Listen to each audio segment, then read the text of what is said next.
अध्याय 66। यादें मर जाती हैं, बिल्ली कैनरी खाती है। 5। एक और सप्ताहांत आ गया है।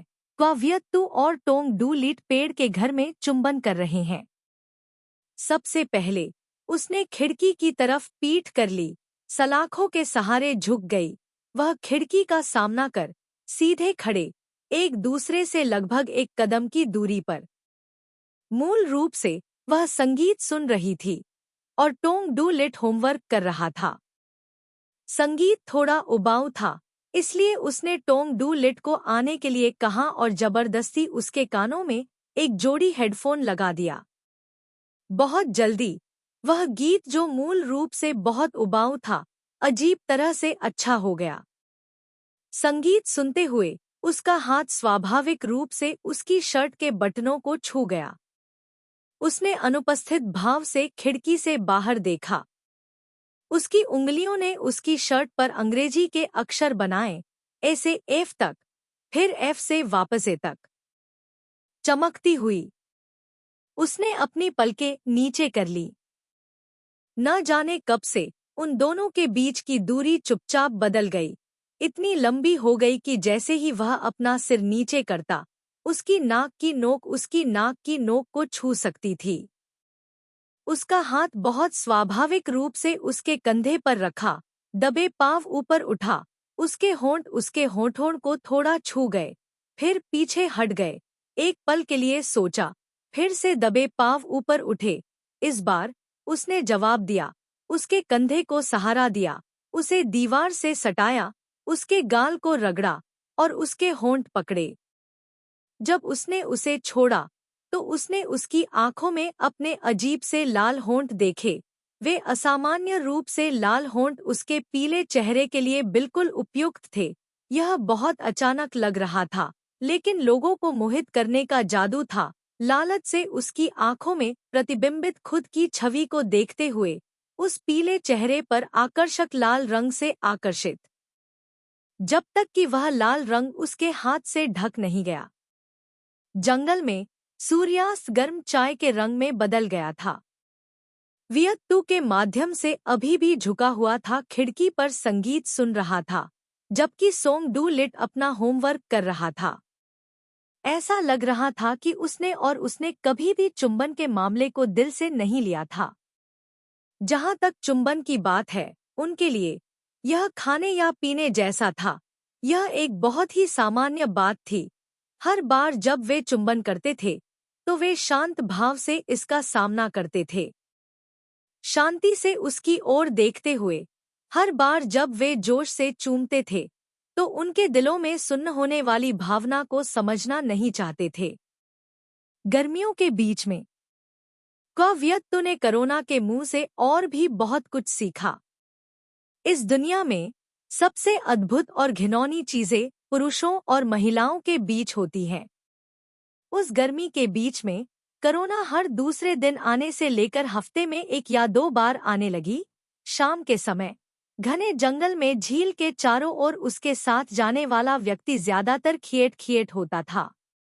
कई बार जब क्वावियत्तु इस झील को देखती और दंग रह जाती, तो खिएट हमेशा उससे कहती, मिस गहरे जंगल में एक छोटी परी की तरह दिखती है। कभी कभी कोरोना भी कहती, फियोना एक छोटी सी सुंदरता है। वह एक खूबसूरत महिला है, चाहे वह कुछ भी करे, वह पुरुषों को नाराज नहीं कर सकती। क्या यह वास्तव में सच है?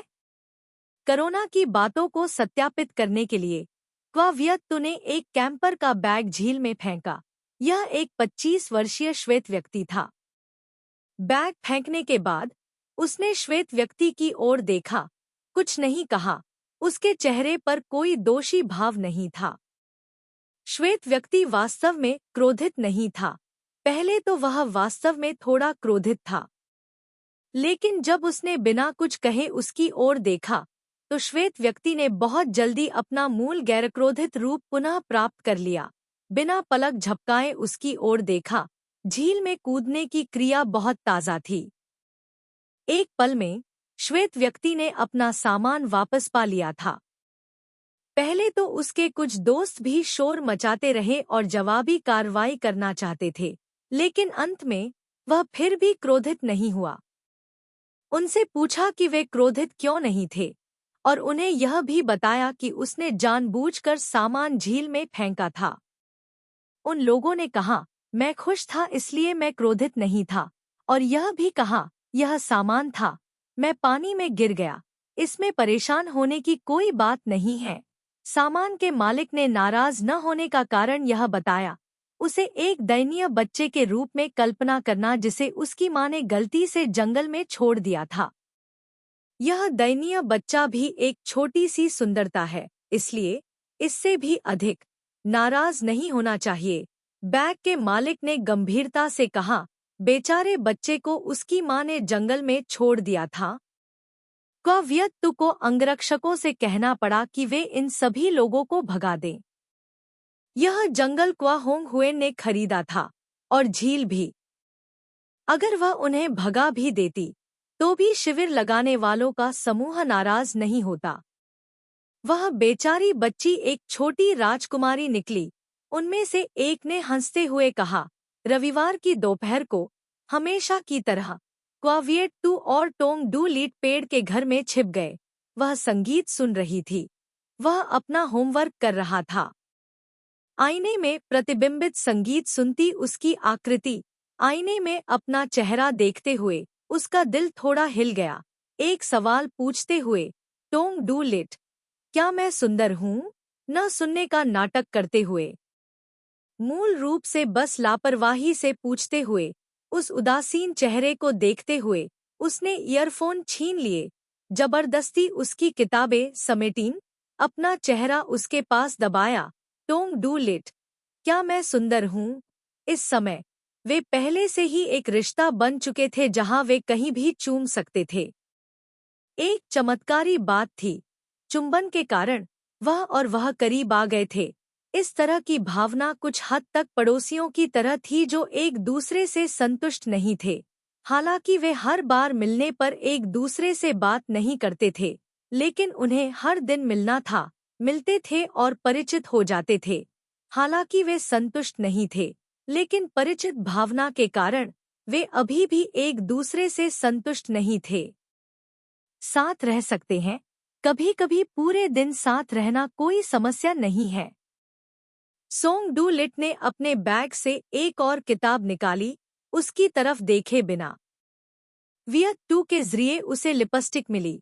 एक परत लगाई लेकिन पर्याप्त नहीं थी, इसलिए उसने दूसरी परत लगाई। तीसरी परत के बाद आईने में होंठ भी चमकीले लाल हो गए।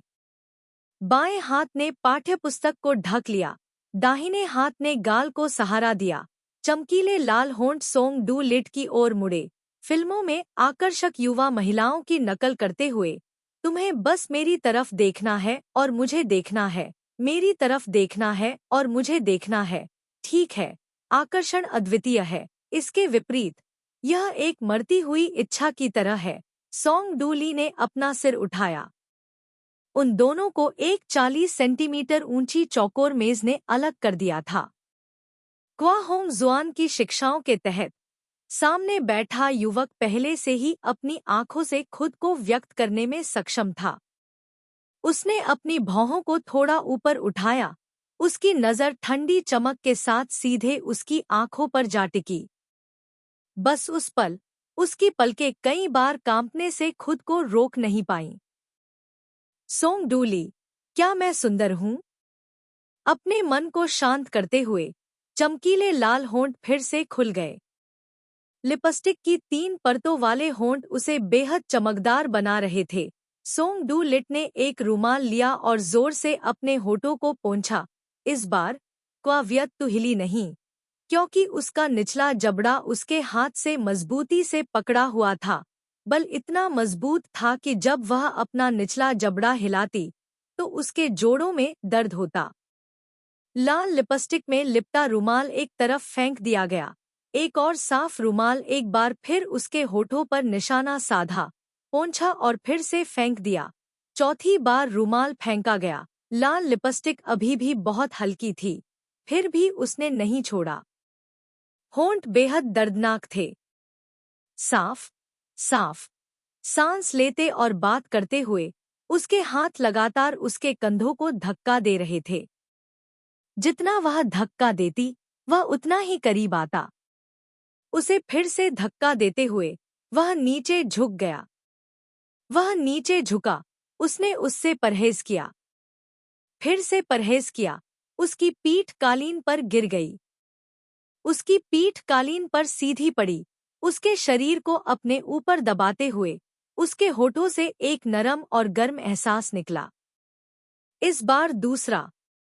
यह दूसरी बार था जब सोंग डू लिट ने उसे चूमने की पहल की। इस बार वह झील की ओर नहीं भागी, नहीं उसने उसे धमकाया। उसने केवल उससे पूछा कि क्या वह सुंदर है। लेकिन इससे कोई फर्क नहीं पड़ा। छोटी चाची, इस समय आपका कीमती दिल सक्रिय रूप से मेरे साथ रहना चाहता था। उस विचार को ध्यान में रखते हुए उसने खुशी और संतोष से उसके चुंबन का जवाब दिया। लेकिन इस बार यह पिछली बार से अलग था। इस बार उन्होंने जो समय चूमा वह पहले से अधिक लंबा था, और जब उन्होंने चुंबन समाप्त किया तो वह जोर से हाँफ रहा था, और वह भी उतनी ही जोर से हाँफ रही थी। जैसे जैसे उनकी जीभें आपस में उलझती गईं, ऐसा लग रहा था जैसे उनके शरीर में गर्मी की एक धारा बह रही हो, घबराहट के साथ मिश्रित भ्रम में, और इच्छा के साथ भी मिश्रित। किस चीज की इच्छा? शायद यह एक सौम्य, भावुक, शांत आलिंगन की इच्छा थी जो उसके कान में फुसफुसाती थी कि डरने की कोई बात नहीं है, उसके शरीर की प्यास को शांत करने के लिए तीव्रता का उपयोग कर रही थी। जैसे ही यह विचार मन में आया, क्वाव्यक्तु ने अपना मुंह सूखा और अपनी जीभ कड़वी महसूस की। एक गिलास बर्फ का पानी पीना चाहा। टोंग डू लिट को देखते हुए ऐसा लग रहा था कि वह बहुत बेहतर महसूस नहीं कर रहा था। इसलिए उसने उससे पूछा, क्या वह भी बर्फ का पानी पीना चाहता है? पिछली बार जब सोंग डू लिट ने उसे पेड़ के घर में चूमने की पहल की थी, मानो उसने उसका फायदा उठाया हो। सोंग डू लिट लगातार कई हफ्तों तक ठंडा व्यवहार करता रहा था। उसने उससे कुछ लाने के लिए कहा, लेकिन वह कुछ नहीं लाया। जब वह आया तो वह 1 घंटे तक बेसुध रहा और फिर बहुत तेजी से भागता हुआ चला गया। उसे निश्चित रूप से डर था कि अगर उसने उसे पकड़ लिया तो वह उसे जाने नहीं देगा। उसने उससे ऐसे सवाल भी पूछे, क्या तुम बर्फ का पानी पीना चाहते हो? इन दिनों क्वाव्यक्तु का मूड बहुत अच्छा था, इसलिए उसने सोंग डू ली की उदासीन शक्ल को भी दिल से लगा लिया। क्वाव्यक्तु को जिस बात ने खुश किया वह थी क्वा होंग जुआन और एक स्पेनिश महिला के बीच बहुत ही गर्मागरम कांड। क्वा होंग जुआन ने एक सुंदरी की खुशी के लिए कचरे की तरह पैसे उड़ाए। क्वा होंग जुआन स्पेनिश महिला के घर 10 घंटे से ज्यादा रुका, वगैरह वगैरह। इस तरह की खबरें लगातार फैलती रहीं। इधर खबर यह भी आई कि छोटी चाची लगातार चैरिटी सेमिनारों से अनुपस्थित रही हैं। यह खबर एसोसिएशन के एक दोस्त ने फैलाई। 2 दिन पहले छोटी चाची की लॉस एंजल्स के एक निजी अस्पताल में दिखाई देने वाली तस्वीर भी खींची गई। निजी अस्पताल में दिखाई देने वाली छोटी चाची की तस्वीर और स्पेनिश महिला की तस्वीर को एक साथ रखें तो यह वाकई एक क्रूर विरोधाभास था। छोटी चाची की मुरझाई शक्ल ऐसी थी मानो हवा का झोंका उसे गिरा देगा, जबकि स्पेनिश महिला बेहद मोहक थी। उसकी हरकतें दूसरों को ऐसा महसूस कराती थी मानो वह गिरने वाली है। आंखें। लेबल गायब हो गया था, यह कहते हुए कि वे महिलाएं थीं जो पुरुषों को खुश करने के लिए अपने शरीर और चेहरे पर भरोसा करती थी। जब उन्होंने इन शब्दों को कहा तो हायेन नाम की महिला और भी बदसूरत हो गई। संतुष्ट महसूस कर रही थी। उसने अपनी छोटी चाची को अलविदा कहा। पीछे के दरवाजे के पास एक विस्टेरिया ट्रेलिस। और फल खाओ। छोटे छोटे पत्थर, सितारों जैसे चेकदार शर्ट पहने, पत्थरों पर नंगे पांव चलते हुए, धीरे धीरे आगे पीछे चलते हुए, बगल में टेबल और कुर्सियों का एक सेट। टेबल पर ताजे फल भरे हुए हैं। चलते चलते थक गए तो कुर्सी पर बैठ गए। फल खाते हुए आंखें आसपास की दीवार के ऊपर की जगह को देख रही थी। आसपास की दीवार गुलाबी और सफेद है। गुलाबी और सफेद आसपास की दीवार के बाहर पानी का नीलापन है। पत्तियां आसमान है। आज का व्यक्ति तरबूज खाते हुए विस्टेरिया के पेड़ के नीचे बैठे थे। आसपास की दीवार के बाहर कुछ आवाजें सुनी। एक सीढ़ी लाई। आसपास की दीवार पर चढ़ गए। बाड़ के बाहर 10 साल के आसपास के 10 से अधिक बच्चे थे। एक बच्चा सादी शर्ट पहने हुए था। एक धारीदार टी शर्ट पहने हुए बच्चा बाड़ की दीवार पर अपना चेहरा चिपका रहा था। बाकी धारीदार शर्ट पहने हुए बच्चे के पीछे लाइन में खड़े थे। यह दृश्य देखकर ऐसा लग रहा था जैसे टिकट खरीदने के लिए लाइन में लगे हों। लेकिन आसपास की दीवार के पीछे कोई डिज्नी नहीं था। तरबूज का छिलका सबसे ऊंचे सिर वाले बच्चे पर फेंका गया। सभी बच्चों ने अपने सिर उठाए। कौन घुंघराले बाल और बड़ी बड़ी आंखें। यह देखकर लगता है कि यह इस इलाके के आसपास रहने वाले अमेरिकियों के बच्चे होंगे। जब उनसे पूछा गया कि वे पूरे दिन यहाँ क्या कर रहे थे, तो सबसे लंबे बच्चे ने कबूल किया, वे दीवार पर कोई खेल खेल रहे थे। सच में, सबसे छोटे बच्चे के दोस्तों के कहने पर उसने धीरे से अपना हाथ उठाया। सच में, मैं कसम खाता हूँ। आधे मिनट की पूछताछ के बाद व्यक्ति ने बच्चों को चेतावनी दी, तुम दीवार के पास खेल सकते हो, लेकिन कोई शोर मत करो। अगर तुम कोई शोर मचाते हो और उसे परेशान करते हो, तो अगली चीज जो तुम फेंकोगे वह तरबूज का छिलका नहीं होगा। व्यक्ति को हंसी भी आई और रोना भी, क्योंकि जिस बच्चे के सिर पर उसने तरबूज का छिलका फेंका, उसने उसका फोन नंबर मांगा और पूछा कि क्या वह बच्चा उससे डेट करना चाहता है। हाँ, बच्चे ने गंभीरता से जवाब दिया, लेकिन तब तक रुको जब तक मैं चमड़े के जूते 10 बार पोंछ न लूं। हर बार जब मैं अपने पिता के जूते पोंछता हूँ, तो मुझे मुआवजे के रूप में $1 मिलता है। अभी मेरा डेटिंग फंड केवल $15 है। जब मेरे पास $20 होंगे, तो मैं तुम्हें आइसक्रीम और हैमबर्गर खिला सकता हूँ। हे भगवान, हे मेरे बुद्ध। बच्चे से पूछा कि वह उससे डेट क्यों करना चाहता है। क्योंकि जब तुम तरबूज खाते हो तो तुम बहुत सुंदर लगते हो, बच्चे ने कहा। तरबूज खाओ, तरबूज सुंदर है। मुझे लगता है कि जब आप सेब खाते हैं तो आप अधिक सुंदर दिखते हैं, और जब आप आगे पीछे चलते हैं तो कुचल पत्थरों पर पैर रखना भी बहुत सुंदर लगता है, दूसरे बच्चे ने कहा। आपके बाल और भी सुंदर हैं। सबसे छोटे बच्चे ने भी दिखाया कि वह कमतर नहीं है। उसने अपना माथा रगड़ा। तुरंत व्यक्ति को एक समस्या का ख्याल आया। उन बच्चों ने उसे तरबूज खाते हुए, सेब खाते हुए और कुचल पत्थरों पर पैर रखते हुए कैसे देखा। सबसे ऊंचे सिर वाला बच्चा फिर बोला, दीवार के पास उनका खेल था। उसे देखना, उसे देखना। खुद की ओर इशारा करते हुए बच्चों ने सिर हिलाया। जब कोई मानसिक रूप से बीमार हो तो उसे क्या देखना चाहिए? हमारे पास केवल सप्ताहांत पर ही समय होता है, और इसके अलावा जहां हम रहते हैं वहां से यहां तक का रास्ता बहुत दूर है, सबसे लंबे बच्चे ने कहा। इसके अलावा रास्ता बिल्कुल भी आसान नहीं है। पिछले सप्ताह मैं मुंह के बल गिरा और चोटिल हो गया। सबसे छोटे बच्चे ने उसकी पैंट खींच ली। क्या उसे डर था कि वह उसे भगा देगी, इसलिए उसने दया का नाटक किया? अगले सप्ताहांत बच्चे उसके घर के चारों ओर की दीवार के बाहर खड़े रहे।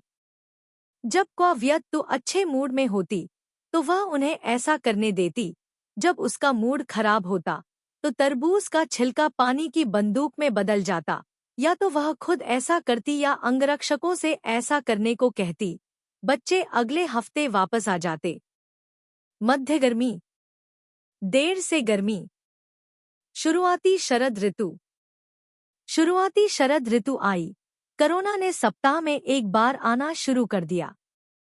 कोरोना अपनी पहचान भूल गई और अपने प्रेमी के साथ अपने प्रेम जीवन के बारे में क्वाव्यक्तु से साझा करना शुरू कर दिया। यह उसकी पिछली शादी के बाद उसका पहला प्रेमी था। कोरोना ने कुछ समय पहले ही अपनी पहली शादी समाप्त की थी। वे एक बार में मिले थे। पिछले हफ्ते वह अपने प्रेमी के साथ रहने लगी। कोरोना अपने प्रेमी के साथ अपने दैनिक जीवन के बारे में बात करती। जब तक वह विचलित नहीं हो जाती तब तक बात करती। जब वह विचलित होती तो उसका चेहरा लाल हो जाता। क्वा होंगजुआन महीने में एक बार आता था। टोंग डू लिट भी सप्ताहांत की दोपहर तक उसे खींचता था। वह शनिवार की दोपहर थी। उस पूरी दोपहर क्वाव्यक्तु यहाँ गर्म पानी के झरने में नहा रही थी। पिछले कुछ दिनों से उसका मूड बहुत खराब था। क्वा होंगजुआन ने उस स्पेनिश महिला से नाता तोड़ लिया था। जैसा कि हा येन ने कहा था, एक सुंदर उपस्थिति एक दिन पुरुषों को रुचि खो देगी। मूल रूप से क्वाव्यक्तु के साथ गर्म पानी के झरने में स्नान करने वाला व्यक्ति खिएट खिएट था, लेकिन फिलीपींस में अपने गृहनगर से एक कॉल आया था। खिएट खिएट फोन का जवाब देने के लिए चला गया। यह एक आउटडोर हॉट स्प्रिंग था। यह क्षेत्र स्विमिंग पूल से अलग नहीं था। जब सूरज डूबता था तो आसपास का माहौल बेहद शांत होता था। गर्म पानी का झरना प्राचीन पेड़ों से घिरा होता था जो कम से कम 10 साल पुराने थे। प्राचीन वृक्ष की शाखाएं आपस में मिलकर एक प्राकृतिक ढाल बनाती हैं। झरने से आने वाली गर्मी और वृक्ष की शाखाओं पर पड़ने वाली सूर्य की रोशनी का अपवर्तन एक साथ मिलकर जाल की तरह घुलमिल जाते हैं। जंगल में बहने वाली हवा का हर झोंका जाल का आकार बदल देता है। गर्म झरने के किनारे पर सिर टिकाएं, प्रकाश की किरणों को लगातार बदलते हुए देखता रहा जब तक कि वह स्तब्ध नहीं हो गया। छोटे छोटे टूटे पत्तों पर कदमों की आवाज आ रही थी। एक के बाद एक आवाज, जल्दी से धीमी, फिर रुकी हुई। पीछे मुड़ने में आलस्य, बोला इधर आओ। बिल्कुल भी जवाब नहीं दिया। इधर आओ, आवाज में अधीरता थी। बस एक पल में पच्चन सीधे उसके पास आ गए। उसने पच्चनों की दिशा में अपना हाथ बढ़ाया। इसे यहाँ लाओ। वह स्नान वस्त्र लाना भूल गई। जब खिएट खिएट चला गया तो क्वाव्यक्तु ने उसे स्नान वस्त्र लाने के लिए कहा, लेकिन वह हाथ बढ़ाती रही और अभी भी उसे स्नान वस्त्र नहीं मिला। अधीरता महसूस कर रही थी। वह खड़ी हुई और पलट गई। गर्म पानी के झरने के कोने पर छवि ने क्वाव्यक्तु के मूड को थोड़ा खुश कर दिया। ऐसा क्यों है कि शनिवार को टोंग डू लिट पहले से ही यहाँ है? समय भी बहुत सही था। वह अपने दिल में बहुत परेशान थी। उसने एक कदम आगे बढ़ाया, लेकिन जब उसने एक कदम आगे बढ़ाया तो उसने एक कदम पीछे हट लिया। सोंग डू ली ने एक कदम पीछे हट लिया। उसकी अभिव्यक्ति अपरिवर्तित थी। भौहें सिकोड़ते हुए, क्या उसे डर था कि वह उसे जिंदा खा जाएगी? तुम यहाँ क्यों हो? पूछा। कोई जवाब नहीं। सोंग डू ली, मैं तुमसे पूछ रहा हूँ। फिर भी कोई जवाब नहीं। सोंग डू ली उसे मौत के घाट उतारना चाहता था, है न? सिद्धांत रूप में इस समय उसे क्रोधित होकर आगे बढ़ना चाहिए था, अपने क्रोध से भरे चेहरे को लगातार उसे डराते हुए, लेकिन किसी कारण से उसने ऐसा नहीं किया। उसके पैर तालाब के तल पर जड़ हो गए थे। वह हिली नहीं, लेकिन उसका मुंह पूछता रहा, टोंग डू लिट, तुम यहाँ क्यों हो? अगर आप ध्यान से सुने तो आपको उसके सवाल में थोड़ा सा अपराध बोध सुनाई देगा। वह खुद को दोषी और असहाय महसूस करती है, लेकिन वह बिल्कुल भी नाराज नहीं दिखती। उसे अभी गुस्सा होना चाहिए, क्योंकि उसकी आवाज बहुत छोटी है। क्या आप उसे सुन नहीं सकते? मैंने तुम्हें यहाँ आने के लिए कहा था, है न? टोंग डू लिट, यहाँ आओ। न केवल टोंग डू लिट यहाँ नहीं आया, बल्कि वह गर्म पानी के झरने से दूर चला गया और बाहर चला गया। क्वावियत तो नाराज हो गया। टोंग डू लिट, मेरे लिए वहां रुको। क्वावियत टुक ने सोचा कि अभी जो आवाज आई है वह इतनी तेज है कि सभी पक्षी डरकर भाग जाएंगे। लेकिन नहीं, आवाज पहले से भी ज्यादा धीमी थी। ऐसा क्यों था? इसके अलावा सोंग डूली के जाने के समय के कदमों को भागते हुए बताया जा सकता है। पलक झपकते ही युवक का फिगर उसकी नजरों से ओझल हो गया। ऐसा लग रहा था कि वह काफी लंबा हो गया है। हर बार जब सोंग डूली आता तो घर की नौकरानी थोड़ी देर के लिए चिढ़ाती, आहली लंबा हो गया था। घर की नौकरानी चिढ़ाती और जीजी भी खूब चिढ़ाती। चिढ़ाने का सार सिर्फ सोंग डूली के रूप और फिगर के बारे में था। उसका सुंदर चेहरा उसके शरीर के लिए बहुत उपयुक्त था। लड़कियां चुपके से उसकी प्रशंसा करने के लिए होड़ करेंगी और अधिक से अधिक लड़कियां होंगी। खिएट खिएट ने अपने दिल में पहले से ही यह योजना बना रखी थी। अब खिएट खिएट के टोंग डू लिट के मूल्यांकन के बारे में सोचने का समय नहीं था। जिस विषय पर अधिक चर्चा होनी चाहिए थी वह था टोंग डू लिट भाग गई, लेकिन वह नाराज क्यों नहीं हुई। आम तौर पर जब टोंग डू लिट उसकी इच्छा के विरुद्ध जाती थी तो वह पागल हो जाती थी। साथ ही टोंग डू लिट ने ऐसा क्यों व्यवहार किया जैसे कि वह भाग रहा था। हवा चल रही थी, उसकी छाती ठंडी थी। अनजाने में उसने अपनी छाती को ढकने के लिए हरकत की। उसकी उंगलियों ने ठंडी, चिकनी सफेद त्वचा के एक टुकड़े को छुआ। उसने अपना सिर नीचे किया। दो बड़े, सफेद भाप से पके हुए बंस झरने के पानी में आधे छिपे हुए और आधे दिखाई दे रहे थे। आधे से ज्यादा हवा में खुले हुए थे। उसकी सांसों का अनुसरण करते हुए एक जीवंत आकार ले रहे थे। उसका दिमाग एक पल में फट गया। करुणा ने जो बातें उससे पहले कही थी वे सब स्पष्ट हो गईं। करुणा ने कहा। उसका चेहरा एक पल में गर्म हो गया। अध्याय 67, मृत स्मृतियां। बिल्लियां कैनरी खाती हैं। 6। उसका दिमाग एकदम से फट गया। वह जल्दी से घूमी। उसकी पीठ उस तरफ थी जहां सोंग डू लिट खड़ी थी। अचानक उसे याद आया, वह व्यक्ति पहले ही जा चुका था। असल में यह कुछ भी नहीं था। वह भी कई बार खिएट खिएट के साथ नहा चुकी थी। खिएट खिएट ने भी कई बार उसके बड़े और सफेद स्टीम्ड बन्स देखे थे। वियत टू के पास जाओ, मैं तुम्हारे लिए एक बार और बना दूंगा। यह कोई बड़ा स्टीम्ड बन नहीं है। करुणा की आवाज उसके सिर में गूंज उठी। करुणा ने फिर से स्तन शब्द पर जोर दिया। शब्द को कम से कम 3 बार दोहराया। ठीक है, यह कोई बड़ा सफेद स्टीम्ड बन नहीं है, यह स्तन है। जहां तक उस शब्द का सवाल है जिस पर करुणा ने कई बार जोर दिया, करुणा ने कहा कि इसमें जादुई ऊर्जा है। यह पुरुषों और महिलाओं के बीच आनंद का स्रोत है। उसने करुणा से पूछा कि केवल इसके माध्यम से ही पुरुषों और महिलाओं के बीच आनंद क्यों प्राप्त किया जा सकता है।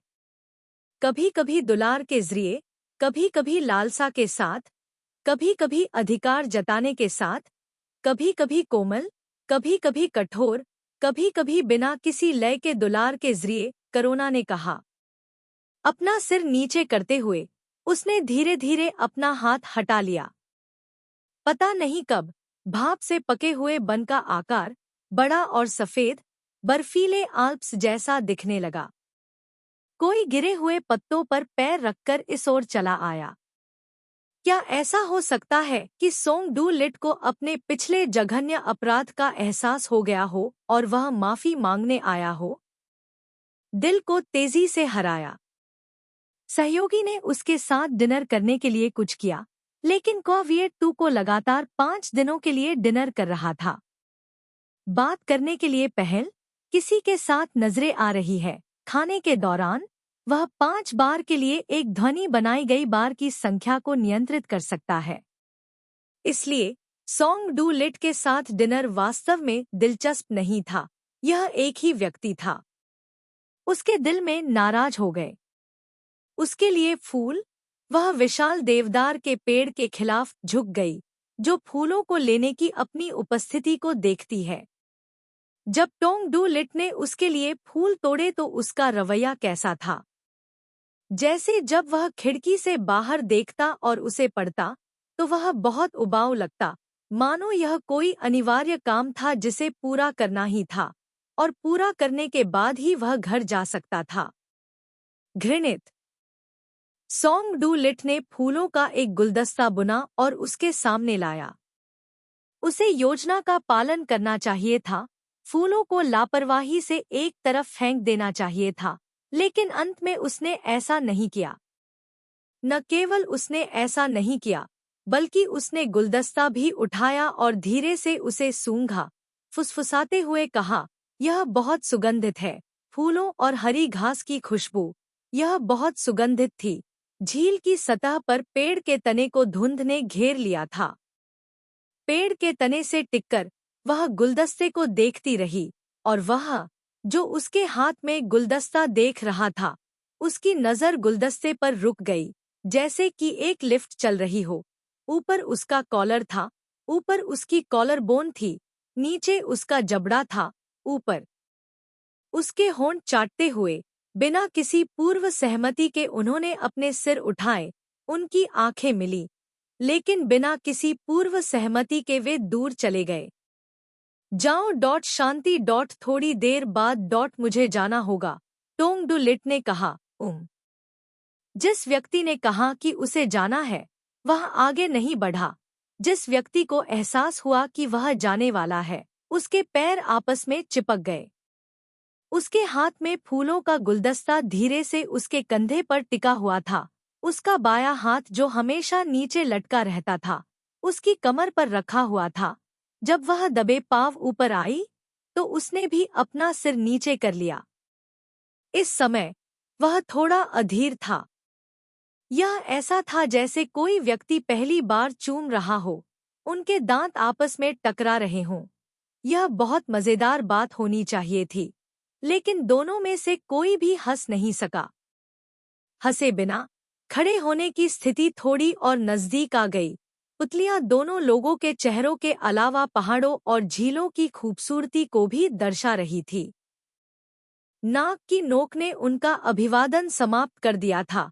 कांपते हुए होंठ फिर से आपस में चिपक गए। लय पहले से ज्यादा इत्मीनान से थी। उस क्षण से शुरू हुई जब दोनों पक्षों ने एक दूसरे के दांत अलग किए, लेकिन अंत तक यह थोड़ा अलग था। उदाहरण के लिए, उसने अपने होंठ कहाँ रखे थे, अपने मुंह के कोने पर इंच बढ़ते हुए। चलते समय उसने उसे पेड़ के तने से दबाने का फायदा उठाया, यह नहीं जानते हुए कि फूलों का गुलदस्ता जमीन पर गिर गया। जब पैर कांपते हैं, तो यह दिखने वाली थी कि यह अस्थिर था, यहाँ तक कि फिर भी एक ध्वनि, जब वह आवाज निकली, तो उसके सिर को पीछे छोड़ दिया गया था। बाल। कतर शाही परिवार ने यह कहकर जल्दी से वापस भाग लिया। क्वावियत्तु को भी इन शब्दों का पीछा करने और कहने का मतलब समझ में नहीं आया।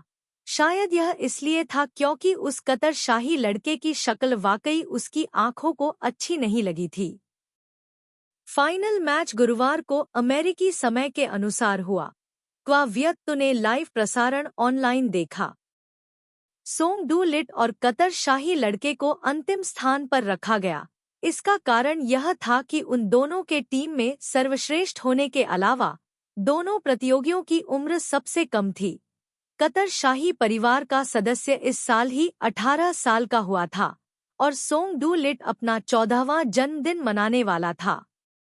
स्क्रीन पर सोंग डू लिट ने एक सफेद शर्ट, भूरे रंग की पतलून पहनी हुई थी और गहरी सोच में अपना सिर झुकाए हुए था। क्वावियत्तु को अचानक एक विचार आया, क्या वह अभी भी ग्रीनलैंड का बच्चा था? फाइनल मैच बेहद रोमांचक था, दृश्य एकदम शांत था। सोंग डू ली ने कतरी शाही परिवार को घेरने के लिए एक समूह बनाने के लिए 83 मिनट का उपयोग किया, जिससे गुस्साए कतरी लोग खड़े हो गए। पूरे दृश्य में गड़गड़ाहट की तरह तालियां बजीं। यह खत्म हो गया। मैच खत्म हो गया। तालियों की गड़गड़ाहट के बीच सोंग डू ली ने अपने प्रतिद्वंद्वी से हाथ मिलाया, रेफरी से हाथ मिलाया। उस समय स्क्रीन पर चेहरा बगीचे से चुराए गए रास्पबेरी जैसा नहीं था, बल्कि हर किसी का सोंग डू ली था। सोंग डू ली के साथ पुरस्कार लेने के लिए एक सुंदर और प्यारी कोरियाई लड़की जा रही थी। इन दोनों ने सोंग डू ली की टीम को जीतने में मदद करने में महत्वपूर्ण कारक थे। मंच से बाहर सोंग डू ली और कोरियाई लड़की ने मीडिया के साक्षात्कार को स्वीकार किया। दोनों ने बहुत अच्छे से जवाब दिया। कोरियाई लड़की ने सोंग डू ली से पूछा, जब वह एलए आएगी तो क्या आप उसे खेलने के लिए डिज्नीलैंड ले जा सकते हैं? बेशक, सोंग डू ली ने मुस्कुराते हुए जवाब दिया, बेशक। क्वो वियत्तू ने दोपहर में इंटरनेट को बंद कर दिया। सबसे महत्वपूर्ण बात यह थी कि अगर वह उस हाथ का उपयोग करता है जो किसी अन्य महिला को छूता है, तो मैं उसे मार डालूंगा। यह केवल महिला से आत्मा तक हो सकता है। खिएट खिएट ने कहा, एक पुरुष जो एक महिला के शरीर को छूता है, वह केवल महिला का ही हो सकता है। ये शब्द किसी तरह क्वा वियत्तू के दिमाग में घूमते रहे। देर से शरद ऋतु, शुरुआती सर्दी। अगले साल खिएट खिएट अपने मंगेतर के साथ एक शादी समारोह आयोजित करेगी। करोना और उसका वर्तमान प्रेमी अभी भी साथ रह रहे हैं। फोर्ब्स रैंकिंग में क्वा होंग हुएन की व्यक्तिगत संपत्ति फिर से बढ़ गई है। पिछले सप्ताहांत हा येन संयुक्त राष्ट्र के लिए एक चैरिटी राजदूत बन गए। सोंग डू लिट अपने दूसरे साल में प्रवेश कर चुका था। 3 दिन बाद वह अपना 14वां जन्मदिन मनाने वाला था। क्वा वियत्तू ने उसकी प्यारी रसभरी के लिए एक उपहार तैयार किया। यह पहली बार था जब क्वा वियत्तू को सोंग डू लिट के जन्मदिन की चिंता थी। ओफिना की मानसिक स्थिति अभी बहुत अच्छी है। वह जल्द ही यहाँ से चली जाएगी। ये वे शब्द हैं जो करोना ने क्वा होंग हुएन से कहे थे। क्वा वियत्तू, बहुत जल्द, मुझे करोना की अब और आवश्यकता नहीं होगी। करोना ने कहा कि क्वा वियत्तू के साथ झील द्वारा एक बेंच पर बैठकर उसकी गर्दन के चारों ओर करोना द्वारा बुना हुआ एक दुपट्टा था। यह ध्यान देने योग्य है कि करोना को एक फर कोट होना चाहिए था, लेकिन एक आलसी शैतान था, इसलिए फर वियत्तू ने गुप्त रूप से कहा, वह अपनी माँ को यह नाम देने के लिए धन्यवाद देती है। उसके दादा ने कहा कि उस समय वह अभी भी समझ में नहीं आया, लेकिन उसके अनुसार जैसे जैसे साल बढ़ता गया, वह धीरे धीरे उन शब्दों को समझती थी। बौद्धिक, सौम्य, धीरे से बोलते हुए और उसकी हालिया स्थिति के बारे में पूछते हुए उसके लिए व्यक्तिगत रूप से रस निचोड़े और उसकी अलमारी को शांत कर दिया। लेकिन क्वा वियत्तू नाराज नहीं था, क्योंकि वह छोटी चाची के साथ साथ चाची के साथ झूठ बोलने के लिए झूठ बोलती है। बच्चा एक 20 वर्षीय युवक के बगल में खड़ा था। अपने मजबूत शरीर को छोड़कर वह एक मिडिल स्कूल का बच्चा था जो एक 20 वर्षीय युवक के बगल में खड़ा था। कद और बनावट में आधा अंतर था, और क्योंकि उसने कराटे सीखा था, सोंग डू लिट की मुद्रा बहुत मानक थी और उसकी उपस्थिति भी बहुत गरिमापूर्ण थी। छोटी चाची के स्नेह भरे सवालों का सामना करते हुए, सोंग डू लिट के फिगर को देखते हुए उसे पिछले सप्ताहांत की याद आई। वह घास पर गिर गए थे। आसपास कोई नहीं था। यह चुंबन करने का एक बहुत अच्छा अवसर था। उसने अपनी आंखें बंद कर ली और अपने होठों की पेशकश की। जूस लेते हुए वह जिया यान की ओर मीठी मुस्कान के साथ मुस्कुराया। छोटी चाची, अगर आपको पता होता कि मेरे प्यारे दिल और मैंने किस किया है, तो क्या आप मेरे चेहरे पर पानी का यह गिलास फेंक देंगी? वर्तमान में यह आपसी धोखा बेहद रोमांचक है। जब जिया यान रात का खाना तैयार कर रही होती है, क्वा यू शियू सोंग डू लिट के कमरे का दरवाजा खोलती है। सोंग डू लिट चुपचाप उसके बगल में बैठकर अपना होमवर्क देख रहा होता है। वह अपना होमवर्क देखता है वह अपनी ठोड़ी को अपने हाथ पर टिकाती है और खिड़की से बाहर देखती है। शुरुआती सर्दियों का जंगल बहुत उजाड़ लगता है। यह थोड़ा उबाऊ है। या सोंग डू लिट को देखें। सोंग डू लिट फिर से सुंदर हो गया है। इस अवधि का सोंग डू लिट बिल्कुल वैसा ही दिखता है जैसा उसकी माँ ने बनाया था, जो शान और शालीनता से चमक रहा था। उसे देखकर वह अपने दिल में दुखी महसूस करता है। लंबे बालों का एक ताला लेता है। उसे अपने चेहरे पर कुछ बार रगड़ता है। उसे कुछ बार रगड़ता है लेकिन वह उसे दूर धकेल देता है। उसका चेहरा छूना चाहता है लेकिन उसकी आंखों से डर जाता है। क्या ऐसा हो सकता है कि उसकी माँ के आने के कारण वह आम तौर पर अपने चचेरे भाई के साथ गुप्त बातें करता है, अब उसे बेचैन कर रहा है? इस तरह से वह वास्तव में एक दुष्ट व्यक्ति थी। यह डर था कि यह बहुत मुश्किल होगा।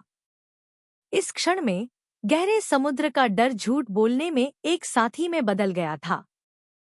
सोंग डू लिट थोड़ी देर बाद उसकी आंखें झुक गईं और उसने धीमी आवाज में कहा, तुमने भी कहा था कि यह सिर्फ एक सपना था। उसने अपने होंठ सिकोड़े और उसकी तरफ देखा। थोड़ी देर बाद उसने उसके कंधे से गिरे बालों को उसकी पाठ्यपुस्तक पर छुआ। उसने अपना सिर झुकाया, उसके कंधे पर झुक गई। यह क्रिया बेहद स्वाभाविक थी और उसने उसे दूर नहीं धकेला। किताब पलटने की आवाज अब सुनाई नहीं दे रही थी। आसपास का माहौल बेहद शांत था और खिड़की के बाहर का हिस्सा धूसर हो गया था। उसका सिर उसके कंधे पर टिका हुआ था और वह अपनी साइड प्रोफाइल देख सकता था। उसी समय वह उसकी तरफ भी देख रहा था। क्या तुम अब पढ़ाई नहीं कर रही हो? उसका हाथ चुपचाप अपनी शर्ट के बटन पर रुक गया। उनके होंठ छूने ही वाले थे कि दरवाजे पर दस्तक हुई। जब येन अंदर आया तो क्वा वियत तो सोने का नाटक करते हुए टेबल पर लेट गया। टोंग डू लेट, ए वियत यहाँ क्यों सो रहा है? जिया यान की आवाज में थोड़ी हैरानी थी। सोंग डूली ने कुछ नहीं कहा। जिया यान ने अपने बेटे को निर्देश देने के लिए एक दयालु आवाज का इस्तेमाल किया। आम तौर पर ए वियत के कोई दोस्त नहीं होते हैं और उसका व्यक्तित्व एक बच्चे जैसा है। अगर वह तुम्हें खोजने आती है तो तुम्हें उससे बात करनी चाहिए। बोलने के बाद उसने उसके कंधे को थपथपाया। ए वियत, अपना खाना खत्म करो और सो जाओ। रात के खाने के दौरान वे अभी भी उसी स्थिति में बैठे थे। जिया यान और सोंग डूली एक तरफ बैठे थे और क्वा वियत तू सोंग डूली के सामने बैठा था। क्वा होंग जुआन नहीं आया था, इसलिए बीच की सीट खाली थी। रात का खाना आधा खत्म करने के बाद क्वा वियत तू ने अचानक एक बहुत ही खुशी वाली बात सोची। अध्याय 68, मृत स्मृतियाँ। बिल्लियाँ कैनरी खाती हैं। 7। डिनर के बीच में क्वा वियत तू को अचानक एक बहुत ही मजेदार बात सूझी। वह अक्सर टीवी देखती थी और पुरुषों और महिलाओं को टेबल क्लॉथ का इस्तेमाल करके चुपके से कुछ गलत करते हुए देखती थी। अपने पैरों को धक्का मुक्की करते हुए, या तो पुरुष महिला के पैर को छूने के लिए अपना पैर आगे बढ़ाता था या महिला पुरुष के पैर को छूने के लिए अपना पैर आगे बढ़ाती थी। येन की नज़र में यह दृश्य बहुत दिलचस्प रहा होगा। चुपचाप अपना पैर आगे बढ़ाते हुए टोंग डूली के पैर तक पहुंचने में उसे बहुत प्रयास करना पड़ा। उसके पैर की उंगलियां धीरे धीरे उसकी पैंट के ऊपर से टोंग डूली के पैर से रगड़ रही थी। ऐसा लग रहा था कि टोंग डूली को अभी भी नहीं पता था कि टेबल के नीचे क्या चल रहा है। वह अभी भी हमेशा की तरह डिनर खाने पर ध्यान केंद्रित कर रहा था।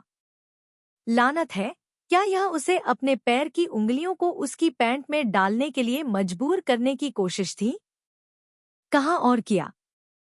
इससे पहले कि वह कुछ कर पाता, टोंग डू लिट उठ खड़ा हुआ। माँ, धीरे धीरे खाओ। फिर उसने विनम्रता से क्वा वियत तू को अभिवादन के रूप में सिर हिलाया। वह पीछे देखे बिना खाने की मेज से चली गई। यह पहली बार था जब उसने टोंग डू लिट को अपना आधा खाना खाने के बाद जाते हुए देखा। इस हरकत पर हाँ येन ने बुदबुदाया, ए लिट को क्या हुआ है? उसे शायद तबीयत ठीक नहीं लग रही होगी, क्वा वियत्तु ने धीरे से कहा। शॉर्टकट का अनुसरण करते हुए क्वा वियत्तु ने टोंग डू लिट को उसके कमरे के दालान में रोक दिया। उसे रोक रही थी क्योंकि वह परेशान थी। अभी खाने की मेज पर जो मामला हुआ था उससे वह खुश नहीं थी।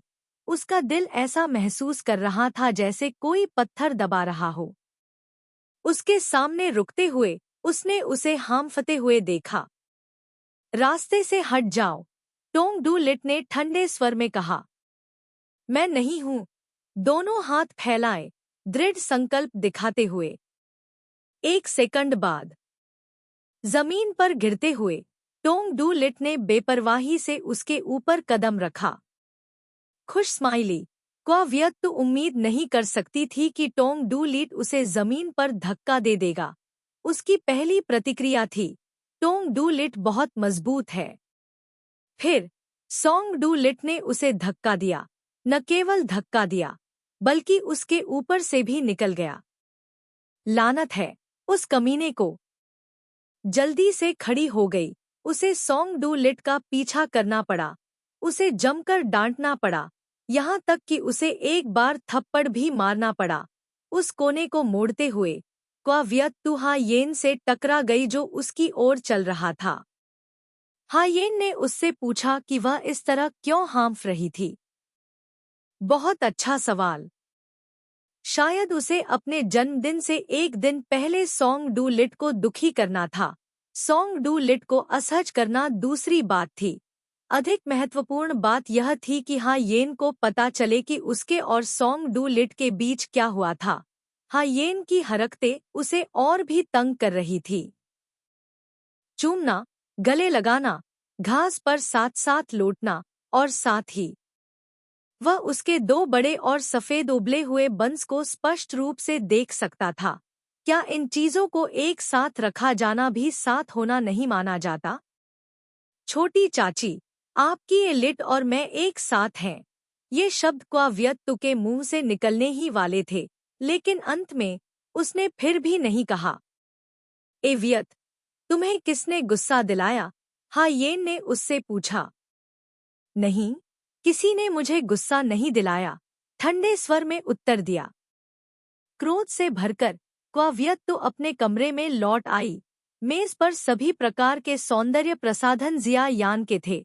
जूते की अलमारी में जूतों का ढेर भी जिया यान का था और अलमारी पर भरवा जानवरों की एक पंक्ति जिया यान के कीमती खजाने टोंग डू लिट की थी। टोंग डू लिट वास्तव में घृणित थी। इस कमीने ने उसे जमीन पर धकेलने की हिम्मत की। खड़खड़ाहट के बाद उसने कमरे को साफ करने के लिए हाउसकीपर को बुलाया। पिछले अनुभव के कारण क्वा वियत्तु के कमरे में सख्त वस्तुओं का उपयोग किया गया था, जैसे कि नाजुक कांच की सजावट जो उसके कमरे में दिखाई नहीं देगी। उसे डर था कि जब वह उन्हें तोड़ देगी तो वह खुद को चोट पहुंचाएगी। प्रत्येक टूटी हुई चीज को साफ किया गया। नए जूते, नए भरवा जानवर एक एक करके लाए गए। उसने जो चीजें तोड़ी उन्हें 3 मिनट से भी कम समय लगा। हाउसकीपर और नौकरानी ने 11 मिनट में कमरे को सामान्य रूप से साफ कर दिया। बिस्तर पर जाने से पहले क्वा वियत्तु ने गर्म दूध पिया। उसने कमरे को तहस-नहस कर दिया। नर्सें शामक दवाओं के साथ मिला हुआ दूध लेकर आईं। आज रात क्वा वियत्तु ने एक बुरा सपना देखा। उसने गहरे समुद्र, अंतहीन गहरे समुद्र का सपना देखा। जागने पर उसका माथा पसीने से लथपथ था। वह अपने दिल में कड़वाहट से मुस्कुराई। ऐसा लग रहा था कि भविष्य में उसे झूठ बोलने से बचना होगा कि मैंने गहरे समुद्र का सपना देखा था जब वह लेटी थी। खिड़की के बाहर बारिश छिटपुट रूप से गिर रही थी। क्वा वियत्तु टोंग डू लिट के बिस्तर के सामने खड़ी थी। उसने अपनी चप्पल उतारी, कंबल उठाया, अपने शरीर को सिकोड़ा और उस गर्म आलिंगन में लिपट गई उसका चेहरा उसके सीने से सटा हुआ था। ऐसा लग रहा था कि यह अभी भी पर्याप्त सुरक्षित नहीं था। जब वह सुरक्षित नहीं थी, तो बहुत संभावना थी कि वह फिर से गहरे समुद्र का सपना देखेगी। उसने उसका हाथ अपनी कमर के चारों ओर खींचा। यह आरामदायक था। नहीं, यह सुरक्षित था। थोड़ी देर बाद उसकी कमर के चारों ओर हाथ हटने लगा। उसने अपना हाथ अपने माथे को छूने के लिए खींचा। उसके माथे पर अभी भी बुरे सपने से पसीने की बूंदें थीं। पसीने की वे बूंदें उसके सपने में गहरे समुद्र से आई थी। समुद्र का पानी बहुत सुंदर, सूरज की रोशनी हल्के नीले कालीन की तरह चमक रही थी, लेकिन उस नीले कालीन के नीचे अनगिनत बेघर आत्माएं दबी थी। वे पूरे दिन भटकती रहीं। पसीने की एक नई परत फूट पड़ी। उस हाथ ने अब उसे धक्का नहीं दिया। न केवल उसने उसे धक्का नहीं दिया, बल्कि उसने धीरे से उसे उसके कंधे पर रख दिया। कुछ याद करते हुए उसने कहा, टोंग डूलिट, तुमने आज मुझे धक्का दिया। बिना जवाब दिए उसके कंधे पर दबाव बढ़ गया। तुमने आज मुझे धक्का दिया। अब से मुझे और धक्का मत देना, कानाफूसी। यादें अस्तव्यस्त थी। एक अचंभे में मैंने उसे यह कहते हुए सुना, क्वावियत्तु, मुझे तंग मत करो। क्या टोंग डू लिट ने उसकी शिक्षाओं को नहीं सुना? उसका गुआ यूएक्स्यू, मुझे इधर-उधर मत धकेलो, बदलकर गुआ यूएक्स्यू, मेरे करीब रहो, हो गया। जितना ज्यादा उसने अपना शरीर उसके शरीर से सटाया, उतना ही ज्यादा वह करा उठा। उसकी दर्दनाक चीख बहुत ही दयनीय लग रही थी। खैर, उसे दूर धकेलने की कीमत यही समझो। संतुष्ट महसूस करते हुए उसे दबाने की हरकत बंद हो गई। आज रात उसे अच्छी तरह से आराम करने की जरूरत थी, क्योंकि कल उसे सोंग डू लिट के लिए एक खास जन्मदिन का तोहफा तैयार करना था। उसे तोहफा तैयार करने में अपनी सारी ऊर्जा लगानी थी। अगले दिन जब वह उठी, तो सोंग डू लिट कमरे में नहीं थी। इस बार किसी अज्ञात कारण से वह हमेशा की तरह सोंग डू लिट के कमरे से बाहर नहीं निकली। उसने दरवाजे पर अपना कान लगाया, दरवाजे के बाहर की आवाजों को सुनने के लिए, दरवाजा खोलने और बाहर जाने से पहले यह पुष्टि करते हुए कि बाहर कोई नहीं है। दरवाजा खोलकर वह तेजी से अपने कमरे की ओर भागी। जब वह सोंग डू लिट के दालान में मुड़ी, तो उसने अपनी गति धीमी कर दी। कमरे में वापस जाते समय क्वा यूएक्स्यू तू नर्स से टकराई और कहने की पहल की, मैं अभी टहलने से वापस आई हूँ। जब वह अपने कमरे में लौटी, तो खिड़की के बाहर से आवाजें आईं। हाउसकीपर और खिएट ने कहा कि हाल ही में टोंग डू लिट उससे पहले जाग रहा था, सुबह सुबह जॉगिंग और तैराकी करने जा रहा था। कोई आश्चर्य नहीं कि वह इतना लंबा है, गृहस्वामी ने कहा। 8 बजे क्वावियत्तु को खिएट खिएट के हाथों से वह प्राप्त हुआ जो वह चाहती थी।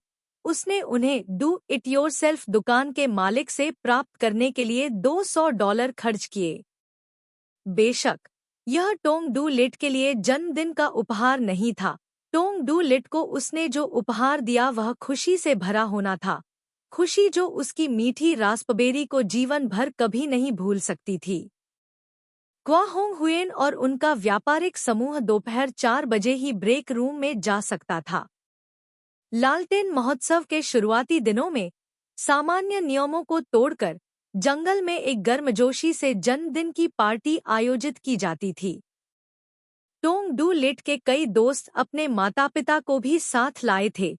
क्वावियत्तु बालकनी पर खड़े थे, जिया यान का हाथ पकड़े टोंग डू लिट को घूर रहे थे। माँ टॉक शो में नियमित अतिथि हैं। जिस व्यक्ति से वह हाथ मिला रहा है, वह बहुत ही दुर्जेय व्यक्ति है। एक वॉल स्ट्रीट व्यवसायी, उसका एक निर्णय शेयर बाजार को उछाल सकता है। युवती अपने वॉल स्ट्रीट व्यवसायी पिता की बाह थामे हुए है। एक हाथ में गुलाबी रंग का बैग है। उसकी आकृति और बालों को देख रही है। वह बहुत ही सुंदर युवती है।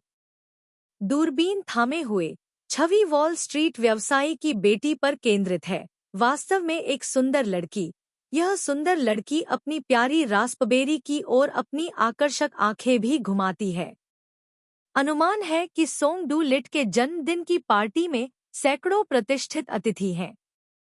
सोंग डू लिट जन्मदिन का सितारा और मेजबान दोनों है। बेशक उसका कर्तव्य अपने सहपाठियों को एक दौरे पर ले जाना है, उस दौरान क्वा वियत तो अपने कमरे में अनुपस्थित रहा है। आज उसकी प्यारी रास्पबेरी का जन्मदिन है, वह उसे निराश नहीं करेगी। दीर्घायु तिन्हा। जन्मदिन की पार्टी का मेजबान ठीक 8 बजे जन्मदिन का पर्दा खोला गया। हॉलीवुड टीन आइडल बैंड ने गाया। यह जन्मदिन की पार्टी में एकमात्र प्रदर्शन भी था। वयस्कों ने वयस्कों के साथ सामाजिक व्यवहार किया, नाबालिगों ने नाबालिगों के साथ सामाजिक व्यवहार किया। क्वा होंग जुआन और उनके दोस्त निश्चित रूप से भविष्य के बाजार निवेशों पर चर्चा कर रहे थे। जन्मदिन की पार्टी के मेजबान की मां के रूप में हा येन महिला मेहमानों के समूह का मनोरंजन करने आई थी। सोंग डू ली और उनके दोस्त शीर्ष लीग विश्वविद्यालयों चीयरलीडिंग दल की खूबसूरत लड़कियों के मुद्दे पर चर्चा कर रहे थे। सोंग डू ली ने एक औपचारिक पोशाक पहनी हुई थी, जो निश्चित रूप से वॉल स्ट्रीट व्यवसायी के बीच बहुत लोकप्रिय थी। वह सोंग डू ली के बगल में खड़ी थी। कभी कभी सोंग डू ली के कान में धीरे से फुसफुसाती हुई, लगातार आकर्षक ढंग से मुस्कुराती रही। हायेन वास्तव में अद्भुत थी। सोंग डू ली के जन्मदिन पर वॉल स्ट्रीट व्यवसायी को छोड़कर बाकी सभी सहपाठी पुरुष थे। मुख्य उद्देश्य वॉल स्ट्रीट व्यवसायी को जन्मदिन की पार्टी में सबसे अलग दिखाना था। जापान इस खूबसूरत लड़की का दिल जीतता है। अनुमान लगाया गया कि उसके मीठे रास्पबेरी दिल में वह निश्चित रूप से अधिक शातिर हो जाएगी। जन्मदिन की पार्टी में भाग नहीं लेने के बहाने के रूप में। ए वियतनामी, क्या आपका स्वास्थ्य अभी भी बेहतर है? केक भी बहुत स्वादिष्ट है। क्या तुम चाहोगे कि तुम्हारी चाची तुम्हारे लिए भी कुछ ले आएं? एक झूठ नहीं जा सकता। उसने अपनी छोटी चाची से पूछा कि क्या आपके स्वास्थ्य में सुधार हुआ है। गीत डू झूठ ने वास्तव में पूछा। यह अजीब था। यह लग रहा था कि छोटी चाची ने अभी भी उसे एक 3 साल के बच्चे की तरह मजाक करने के लिए मजाक किया है। यह ठीक है, हम भी एक दूसरे को धोने के लिए तैयार हैं। दरवाजे ने उसे एक पल में दंग दिया। इस समय पुरानी कहानियों के कथानक के अनुसार राजकुमार भोजन से दूर चलेगा। पार्टी में भागते समय वह अपने हाथ में एक सेब छिपाकर लाया था। उसने बीमार लड़की से मिलने की योजना बनाई। उसने सोचा कि बीमार लड़की बहुत अकेली है, सेब खाने से उसे थोड़ा अच्छा महसूस होगा। क्या पुरानी कहानी ऐसी ही है? उसे देखते हुए उसका दिल अजीब तरह से तेजी से धड़क रहा था। वह टोंग डू लिट के पीछे घूमी। टोंग डू लिट के हाथ खाली थे। कोई सेब नहीं, खुद से बुदबुदाते हुए। सेब? क्या तुम सेब खाना चाहते हो? उसने पूछा। इतने सुंदर चेहरे और मधुर आवाज के साथ क्वा वियत तू और भी दुखी महसूस कर रहा था। अगर तुम सेब खाना चाहते हो तो मैं तुम्हारे लिए इसे ले आता हूँ, उसने कहा। उसने सिर झुका लिया और कुछ नहीं कहा। जिस लड़की ने राजकुमार को पार्टी से भगाया था वह बीमार पड़ गई, लेकिन वह बीमार नहीं हुई। क्या अब तुम्हें कुछ बेहतर महसूस हो रहा है? इस तरह का लहजा बहुत दुर्लभ है और इसमें थोड़ी चिंता है। वह थोड़ी चिंता कुछ ऐसी है जो उसने पूरी रात कमरे में बिताई ताकि परेशानी न हो, उसने सोचा। उसका हाथ खींचते हुए उसने धीरे से कहा, चलो साथ में टहलने चलते हैं। वे दोनों बहुत हल्के से चले, जन्मदिन की पार्टी के बाहर चक्कर लगाते हुए, पहले एक आगे और एक पीछे, फिर साथ साथ। अब लाउंज में हर कोई जन्मदिन की पार्टी में व्यस्त था। किसी ने उन्हें पेड़ों की पंक्तियों के बीच से गुजरते हुए नहीं देखा। हरे पेड़ों की पंक्तियों के बीच क्वा वियत तू ने हायेन की हंसी सुनी। हायेन अपने एलाई के बारे में बात कर रही थी। एलाई बचपन से ही बहुत समझदार था। अब एलाई उससे 2 सिर लंबा था। पहले एलाई उसे अपनी पीठ पर उठाकर रेत के टीले पर 100 मीटर से भी ज्यादा दौड़ता था। हंसी बहुत ही कान फाड़ने वाली थी। सामग्री भी बेहद अप्रिय थी। पेड़ के नीचे रुककर उसने खुद को उसके सीने में फेंक दिया। छोटी चाची वहां थी। वह और उसकी सहेलियां ए के बारे में उत्साह से चर्चा कर रही थी। लिट उसका लहजा बहुत ही अहंकारी था। हरे पेड़ों की कतार के पार ए लिट ने उसे अपने चचेरे भाई के साथ अहंकारी ढंग से एक और दृश्य करने को कहा, यह देखने के लिए कि क्या यह विडंबना है। उसके सीने में गिरते हुए वह धीरे से बोली, कह रही थी कि उसकी माँ जल्दी मर गई, उसकी दादी भी जल्दी मर गई, क्या वह भी इस दुनिया को जल्दी छोड़ देगी या नहीं। उसके शब्द असहाय थे, बहुत दयनीय। क्वा होंग हुएन सही था, वह एक वेश्या थी। उसने यह भी कहा, वह गुलाबी हैंडबैग वाली लड़की की प्रशंसा करती है। गुलाबी हैंडबैग वाली लड़की बहुत स्वस्थ थी। जैसे ही उसने बात की, उसकी आंखें उसे लालसा से देख रही थी। प्रशंसा करने के लिए कुछ भी नहीं है। उसने धीरे से अपने माथे पर बालों को सहलाया और धीरे से कहा, आप और वह अलग नहीं है। सच में? क्या मैं सचमुच उससे अलग नहीं हूँ? आवाज नमी से भरी थी।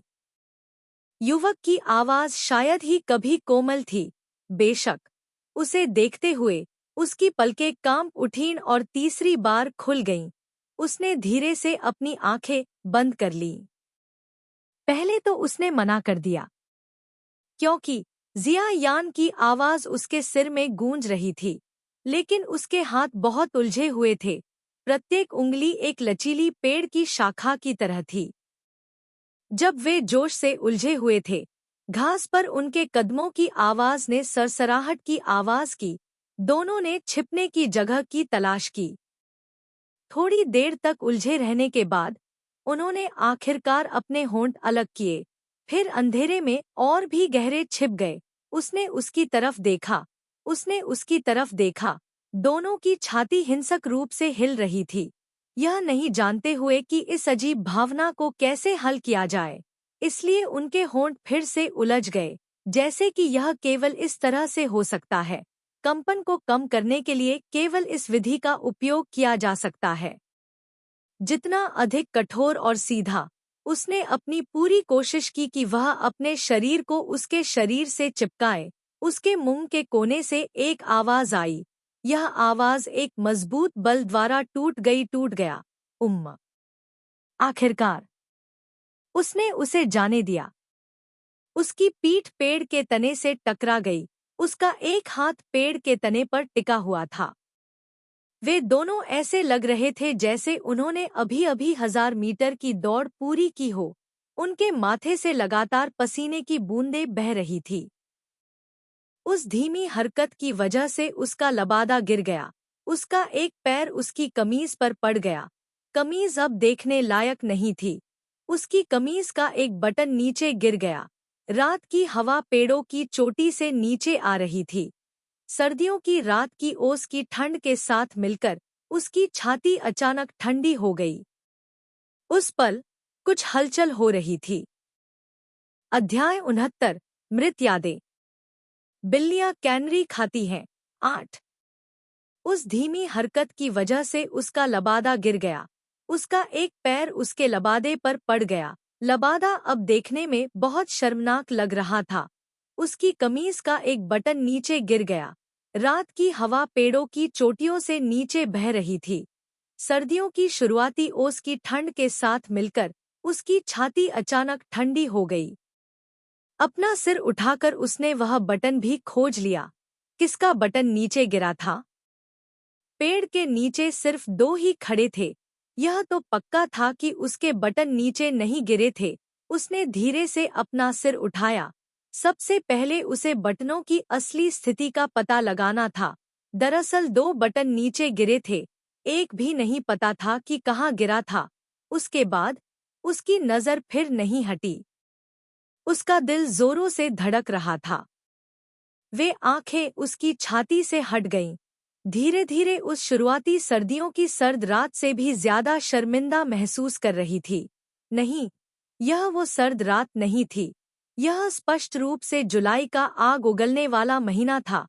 अगर आपको यकीन न हो तो अपना हाथ बढ़ाकर देखें, आपको पसीना रिसता हुआ महसूस होगा। संपादक का नोट: क्योंकि इज़ियू को सिज़ोफ्रेनिया है, कभी कभी उसके विचार अस्तव्यस्त हो जाते हैं, खासकर जब वह भ्रमित होती है। घबराहट, समझ नहीं आ रहा था कि क्या करे। एक आवाज उसे ले जा रही थी। चलते समय उसका हाथ कांप रहा था, उसकी नजर को रोकने के लिए आगे बढ़ रहा था। उसके दिल में, वह नहीं जानती थी कि क्यों, आधे घंटे तक जीजी द्वारा घूरे जाने में कोई बुराई नहीं थी, लेकिन अब सोंग डूली की बारी थी। एक सेकंड भी उसे खड़े होने या बैठने में असमर्थ बनाने के लिए पर्याप्त था। उसका दिल वास्तव में घबरा गया था, लेकिन इस तरह की घबराहट घृणा या क्रोध के कारण नहीं थी। लानत है, उसके दिल में भी एक निशान था। सफेद और बड़े स्टीम्ड बंस की जोड़ी अभी भी ठीक थी। गर्म पानी के झरने में उस समय के बाद वह कभी कभी आईने में देखती, थोड़ी देर तक उसे देखती और उसका चेहरा लाल हो जाता। इस पल में समय रुक गया लगता था। रात की हवा एक महिला की कोमल हंसी लेकर आई। महिला ने हंसते हुए कहा, मुझे बहुत उत्सुकता है, भविष्य में एली मेरे सामने किस तरह की लड़की लाएगी। एक अजीब पल। रात हो गई, हवा फिर से जंगल में बह गई। उस पेड़ की छतरी के नीचे उसकी आंखों को ढकने वाला हाथ नीचे रखा गया, इसके बजाय उसकी हथेली को छूते हुए, ढीले कॉलर को ठीक करने की जल्दी में नहीं। उसने अपना मुंह उठाया और मुस्कुराते हुए पूछा, सोंग डूली, क्या तुम्हें उत्सुकता नहीं है? स्वर जितना हो सकता था उतना सहज था। आखिर में यह कितना बड़ा है? यह तुम्हारे हाथ में कैसा लगता है? इतना मुलायम कि अगर तुम इसे दबाओ तो यह अपना मूल आकार नहीं रख सकता, और कोमलता में लोच का भाव भी है। सोंग, अगले ही पल हाथ फेंक दिया गया। वह लबादा उठाने के लिए नीचे झुका, उसे उसकी छाती में ठूंस दिया, उसे ठंडी निगाह से देखा और जाने के लिए मुड़ गया। वह आगे बढ़ा, उसके सामने रुक गया। उसका स्वर बेहद दुखी था। सोंग डूली, किताब में जो लिखा है उसके अनुसार जिसका फायदा उठाया गया वह मैं हूँ। मैं।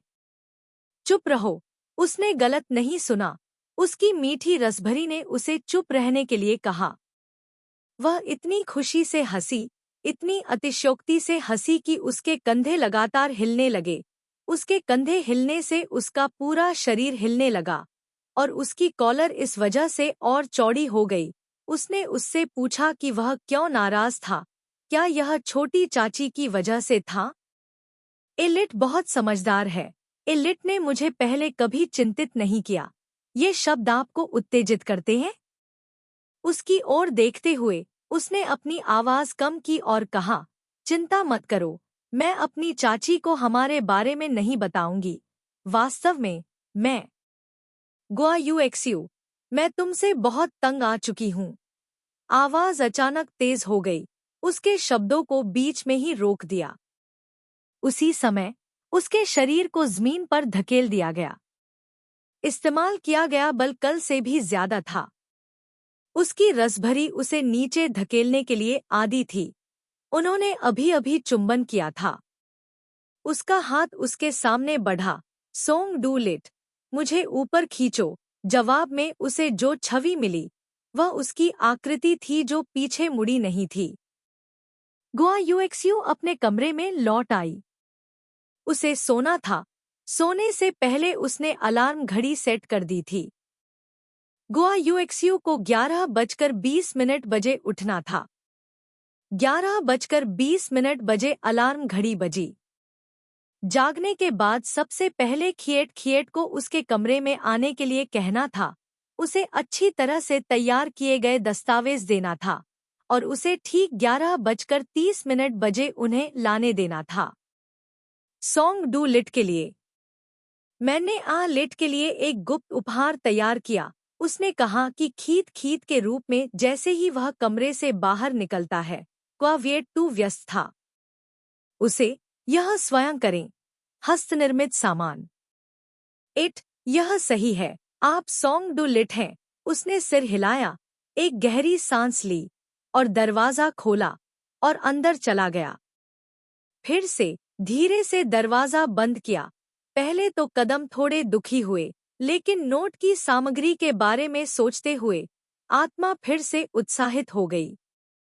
कमरा बहुत शांत था। क्वावियत तो पुकारने की कोशिश की लेकिन कोई जवाब नहीं मिला। भौहें सिकोड़ी उस झरने को याद किया। क्वावियत तो समुद्र में चला गया था।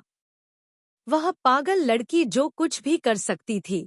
कल रात पागल लड़की ने उससे कहा कि उसे फिर से नीचे न धकेले, लेकिन देखो, ये शब्द 24 घंटे से भी कम समय पहले कहे गए थे।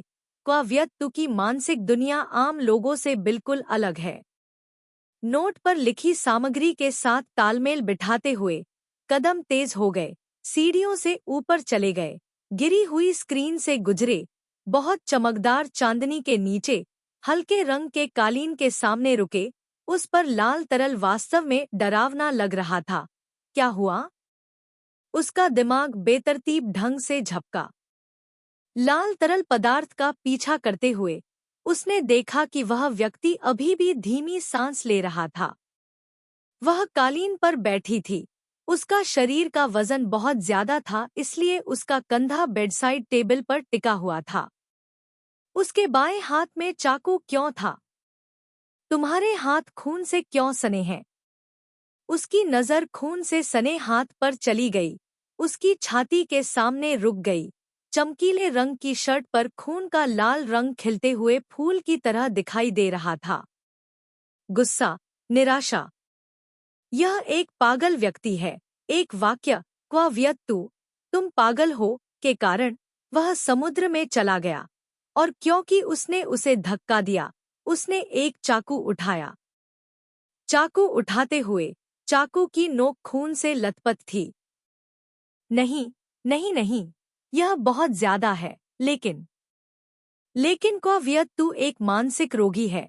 एक मानसिक रोगी के पास क्या तर्क हो सकता है? ठीक है, रिहर्सल खत्म हो गई है। अभी रिहर्सल थी। यह सिर्फ क्वावियत का फैसला था। कागज के उस टुकड़े पर जिसे उसने खिएट खिएट को टोंग डू लिट को देने के लिए कहा था, एक बहुत मजबूत निहितार्थ था। टोंग डू लिट के अपने कमरे का दरवाजा खोलने का इंतजार करते हुए उसका स्वागत एक आत्महत्या दृश्य होगा। आत्महत्या दृश्य पर लाल खून चीनी का पानी था जो नग्न आंखों से 100% असली खून जैसा था।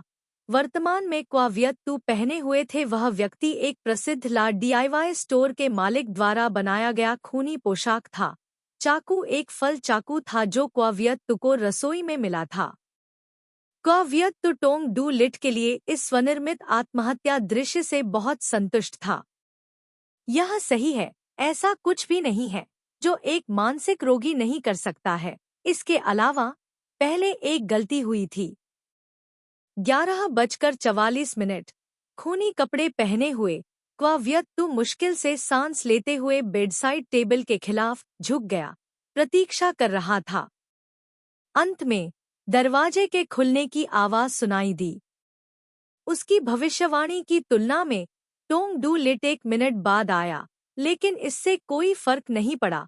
सब कुछ खत्म होने के बाद वह अभी भी जन्मदिन की पार्टी में वापस आ सकता था, मोमबत्तियां बुझा सकता था, जन्मदिन का गीत गा सकता था, जैसे कि कुछ भी नहीं हुआ था। सब कुछ वैसा ही था जैसा क्वावियत ने भविष्यवाणी की थी। टोंग डू लिट ने उसे अविश्वास की नजर से देखा। किशोरी की आंखें गुस्से से भरी थी। यह पागल लड़की क्वावियत एक पागल व्यक्ति। इस दुनिया में ऐसा कुछ भी नहीं है जो क्वावियत नहीं कर सकता। हिम्मत करके देखो, वो कितनी आजादी से रहती है। कमरे में रोशनी बहुत ज्यादा नहीं है, पर इतनी है कि वो उसके मुंह के कोने पर एक हल्की सी मुस्कान देख सके, निराशा से भरी मुस्कान। इस समय क्वाव्यक्तु को बस इतना याद आया कि उसकी प्यारी रसभरी उसके 14वें जन्मदिन से 10 मिनट से ज्यादा दूर थी। उस लड़के ने 4 साल की उम्र में अपने पिता को खो दिया था। हर किसी को बर्फ पर सिर्फ उसका चश्मा ही मिल पाता था। जब वो लड़का अपने पिता को याद करना चाहता था, तो उसकी यादों को संजोने के लिए कोई जगह नहीं थी। वो क्वाव्यक्तु से इस तरह कैसे टकरा गया? उसे देखते हुए न जाने क्यों उसकी आंखों के कोने गीले थे, जैसे कि उसके शरीर में कोई चाकू चुभ रहा हो। वो चाकू कुछ मिनट पहले ही उसके सीने में गहराई तक घुस गया था। उस समय ये वाकई बहुत दर्दनाक था, इतना दर्दनाक कि वो इसे 1 मिनट या 1 सेकंड के लिए भी रोक नहीं सकती थी। अपनी पूरी ताकत लगाकर उसने चाकू बाहर निकाला। अभी वो चाकू उसके दाहिने हाथ पर था, पर दर्द कम नहीं हुआ था। यह और भी दर्दनाक था। यह इतना दर्दनाक था कि उसकी आंखों के कोने गीले थे। उसे देखते हुए उसने जल्दी से उसकी आंखों में बढ़ती क्रूरता को महसूस किया। यह वही था जो खिएट ने कहा था। उसके गृहनगर में अगर कोई आदमी किसी महिला के शरीर को छूता है, तो वह भविष्य में दूसरी लड़की नहीं पा सकता। अब से यह आदमी केवल महिला का होगा और इसके विपरीत। वह हायेन से बहुत नफरत करती थी और हायेन के वाक्य से भी नफरत करती थी। मैं बहुत उत्सुक हूँ। एलिट भविष्य में मेरे सामने किस तरह की लड़की लाएगा। उसे इस वाक्य से बेहद नफरत थी। उसे देखते हुए क्या रास्पबेरी का चेहरा अचानक कागज की शीट की तरह पीला क्यों हो गया? बेवकूफ, मैं तुमसे झूठ बोल रही थी। उसने हांफने के लिए अपना मुंह खोला। उसे बताना चाहती थी, लेकिन ऐसा करने से पहले उसने पलक झपकाई। उसने एक बार पलक झपकाई और वह रही हुई दीवार की तरह जमीन पर गिर गया। क्या हुआ? क्या उसकी पलक झपकाने में इतनी बड़ी शक्ति है? दीवार ढहने की तरह वह उसके सामने गिर पड़ा। उसके घुटने जमीन को छू रहे थे। उसके हाथ नहीं जानते थे कि कहाँ रखें। उसके चेहरे को छूना चाहता था, लेकिन हिम्मत नहीं कर पा रहा था। पीछे हट रहा था, कांप रहा था। उसके कांपते हाथों ने चाकू को छुआ। यह कोई खिलौना चाकू नहीं था। यह कोई खिलौना चाकू नहीं था। धिक्कार है, यह कोई खिलौना चाकू नहीं था। चाकू को दीवार पर जोर से फेंका गया। क्वाव्यक्तु, अगर तुम मरना चाहते हो, तो क्या तुम ऐसी जगह नहीं ढूंढते जहां कोई लोग न हो? हम्मा। जब तक वह उस चेहरे की तुलना में गूंगी थी, तब तक उसके चेहरे पर उसकी आंखें घूरते थे। जीत। डूलिट ने अपने होठों को स्थानांतरित कर दिया, यह बताना कि यह सब सिर्फ एक मजाक है। समय वह पागल होने के लिए डांटता था, लेकिन वह बिल्कुल भी गुस्से में नहीं था। पानी की भाप पलक झपकते ही आंसू के आकार में बदल गई, उसकी आंखों के कोने में जमा हो गई। आंसू जैसी दिखने वाली वस्तु ने निश्चित रूप से उसे गलतफहमी में डाल दिया कि वह डर गई है। उसके चेहरे को सहलाया और धीरे से कहा, डरो मत, मैं फोन करके आती हूँ। डॉक्टर जल्दी ही यहाँ आ जाएगा, तुम ठीक हो जाओगे, मैं कसम खाती हूँ। जब वह जाने वाला था, तो उसने उसका हाथ कसकर पकड़ लिया। उसका हाथ कसकर पकड़ते हुए सोंग डू लिट से कहा, मुझे दर्द हो रहा है। कहाँ दर्द हो रहा है? हम धीरे से पूछा, अपना हाथ उसकी छाती पर खींचते हुए उस खिलते हुए फूल पर। बिना किसी हिचकिचाहट के उसने उसकी शर्ट उतार दी। उसकी आंखों के कोने से आंसू और सफेद बर्फ का एक बड़ा टुकड़ा उसकी दो नीची आंखों में कूद गया। उसे छूने के लिए अपना हाथ खींचते हुए जब वह और खिएट गर्म पानी के झरने में नहाते थे, तो खिएट हमेशा कहती थी कि कोई भी उसका विरोध नहीं कर सकता क्योंकि वे बहुत अच्छे थे। सोंग डू लाई, यह परिपक्वता का रहस्य है। यह वह जन्मदिन का उपहार है जो उसने मीठी रास्पबेरी को दिया। खिएट खिएट के गृहनगर में एक बार एक आदमी ने एक महिला के शरीर को छू लिया। अब से कोई दूसरी लड़की नहीं होगी। एक नरम आवाज उसके कान के बगल में बात की। क्वाविएट टू ने जानबूझकर, छोटी चाची, मोमबत्तियों को उड़ाने से पहले कृपया मुझे बताएं, सभी भविष्य में इस तरह के अवसर के लिए जब आप लिटिल आंटी को याद करते हैं तो वह लिटिल चाची, जब वह एक झूठ बोल सकता है तो वह एक झूठ बोल सकता है। मुझे केक को काटने के लिए कहने के लिए एक झूठ मुझे छू रहा था। हाँ, स्पर्श करें। जब उसका हाथ उसके हाथ के पीछे से हटा तो उसका हाथ वही रहा। क्वा होंग हुएन सही है, क्वा वियत तू एक वेश्या है। कोमल आकृति, उसकी ओर देखते हुए, दूसरों को लुभाती हुई आंखें, हाथों से हरकत को ढकना, शुरुआती सावधानी से लेकर लापरवाही तक, विनाशकारी क्रोध को समेटे हुए। सॉन्ग डू लिट, चिंता मत करो, यह टूटेगा नहीं। यह कोई बड़ी सफेद भाप से पकाई हुई रोटी नहीं है, नहीं यह कोई विस्फोटक गैस है, नहीं यह कोई रबर की गेंद है जो क्रोध को नहीं जानती। चाहे आप कितने भी क्रोधित हों, आप इसे कैसे भी नष्ट करना चाहें, यह नहीं टूटेगी। खटखटाने की आवाज अभी भी गूंज रही थी। धीरे धीरे अपनी शर्ट के बटन लगाते हुए, खिड़की के सामने पहुंचते हुए, सॉन्ग डू लिट की आकृति बिना किसी निशान के गायब हो गई थी। खिड़की बंद कर दी। दरवाजे के बाहर खड़े व्यक्ति से कहा, छोटी चाची, मैं कहीं नहीं जा रहा हूँ। मुझे अभी अच्छा नहीं लग रहा है। चाची मेरी तरफ से आहली को जन्मदिन की बधाई दो। 12 बजे बगीचे से जन्मदिन की बधाई गाने की आवाज आई। शुरुआती सर्दी, ठंडी सर्दी, शुरुआती वसंत, वसंत बीत गया, शुरुआती गर्मी, शुरुआती गर्मी। हल्की गुलाबी दीवार चौकोर थी, सफेद फूल विस्टेरिया के साथ मिश्रित थे। प्रकाश प्रत्येक विस्टेरिया बेल से होकर गुजरता था, जमीन पर सफेद कुचल पत्थरों पर अपवर्तित होता था। मेज पर करीने से सजे तरबूज थे। तरबूज अभी अभी चीन से हवाई मार्ग से लाए गए थे। क्वावियत ने तरबूज को 2 हिस्सों में काटा, जल्दी से चम्मच उठाया, खाने के लिए हर टुकड़े को उठाया। बहुत जल्दी उसने तरबूज का आधा हिस्सा खा लिया। नंगे पांव कुचले हुए पत्थरों पर चलते हुए, कुचले हुए पत्थरों पर अपवर्तित होने वाली धूप की कल्पना करते हुए जिया यान के चेहरे पर, यह जिया यान का बारिश में अंधा होने का नाटक था, जोर से पैर पटकना। यह जिया यान का आत्मसंतुष्ट रूप था, फिर से पैर पटकना। थकने तक पैर पटकते हुए, कहाँ खिएट खिएट कंघी वापस ले आई। कल रात उसने बाल गूंथने का वीडियो देखा। बाल गूंथने वाले वीडियो में लड़की बहुत सुंदर थी। खिएट खिएट उसके बगल में खड़ी थी और एक अच्छा शो देखने के लिए इंतजार कर रही थी। उसने अपना पैर आगे बढ़ाया और खिएट खिएट को लात मारी। उसने मारा नहीं, बल्कि खिएट खिएट को उसे चिढ़ाने का मौका दिया।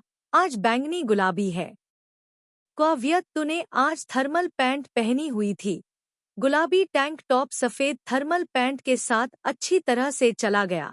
थर्मल पैंट थोड़ा छोटा था, एक लात से यह पता चल गया। आज उसने बैंगनी गुलाबी पहना हुआ था। खिएट खिएट ने यह भी कहा, आज दीवार के बाहर के बच्चों को उसकी गोरी टांगे याद आ गई। खिएट खिएट की याद दिलाने के लिए धन्यवाद। क्वावियत को अभी याद आया कि इस सप्ताहांत दीवार के बाहर इतनी शांति क्यों थी। लड़कों का समूह अब दीवार का खेल नहीं खेल रहा है। पिछले हफ्ते ऐसा लग रहा था कि अभी भी वहाँ है। पैसे बचाने वाले बच्चे ने उससे अपॉइंटमेंट ले लिया था। अगले महीने वह उसे हैमबर्गर खाने के लिए बुला सकता था। पिछले हफ्ते उसने भगवान से प्रार्थना भी की थी कि हैमबर्गर के दाम न बढ़े, नहीं तो उसे फिर से अपने पिता के जूते साफ करने में मदद करनी पड़ेगी। चोटी बनाने के बीच में क्वावियत का धैर्य जवाब दे गया, लेकिन वह खिएट खिएट को उस पर हंसने नहीं दे सकती थी, इसलिए उसने उसे कहीं और जाने को कहा। दूसरी तरफ चोटी बनाने के बिना क्वावियत कुर्सी पर वापस बैठ गई। तरबूज का आधा हिस्सा बचा था। तरबूज खाते हुए उसने दीवार के बाहर देखा। दीवार के बाहर एक लड़का आया, एक किशोर जिसने सफेद ऑक्सफोर्ड शर्ट पहनी हुई थी, साफ सुथरा हेयर स्टाइल। उसका आधा चेहरा इतना सुंदर था कि लोग अपने होंठ चाटने से खुद को रोक नहीं पाते थे। होंठ चाटते हुए उसकी नज़र दीवार के बाहर युवक की आकृति पर पड़ी।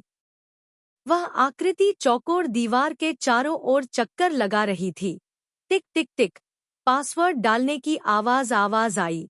चप्पल नहीं पहने, दबे पांव दरवाजे के किनारे खड़ी हो गई, बस इंतजार कर रही थी।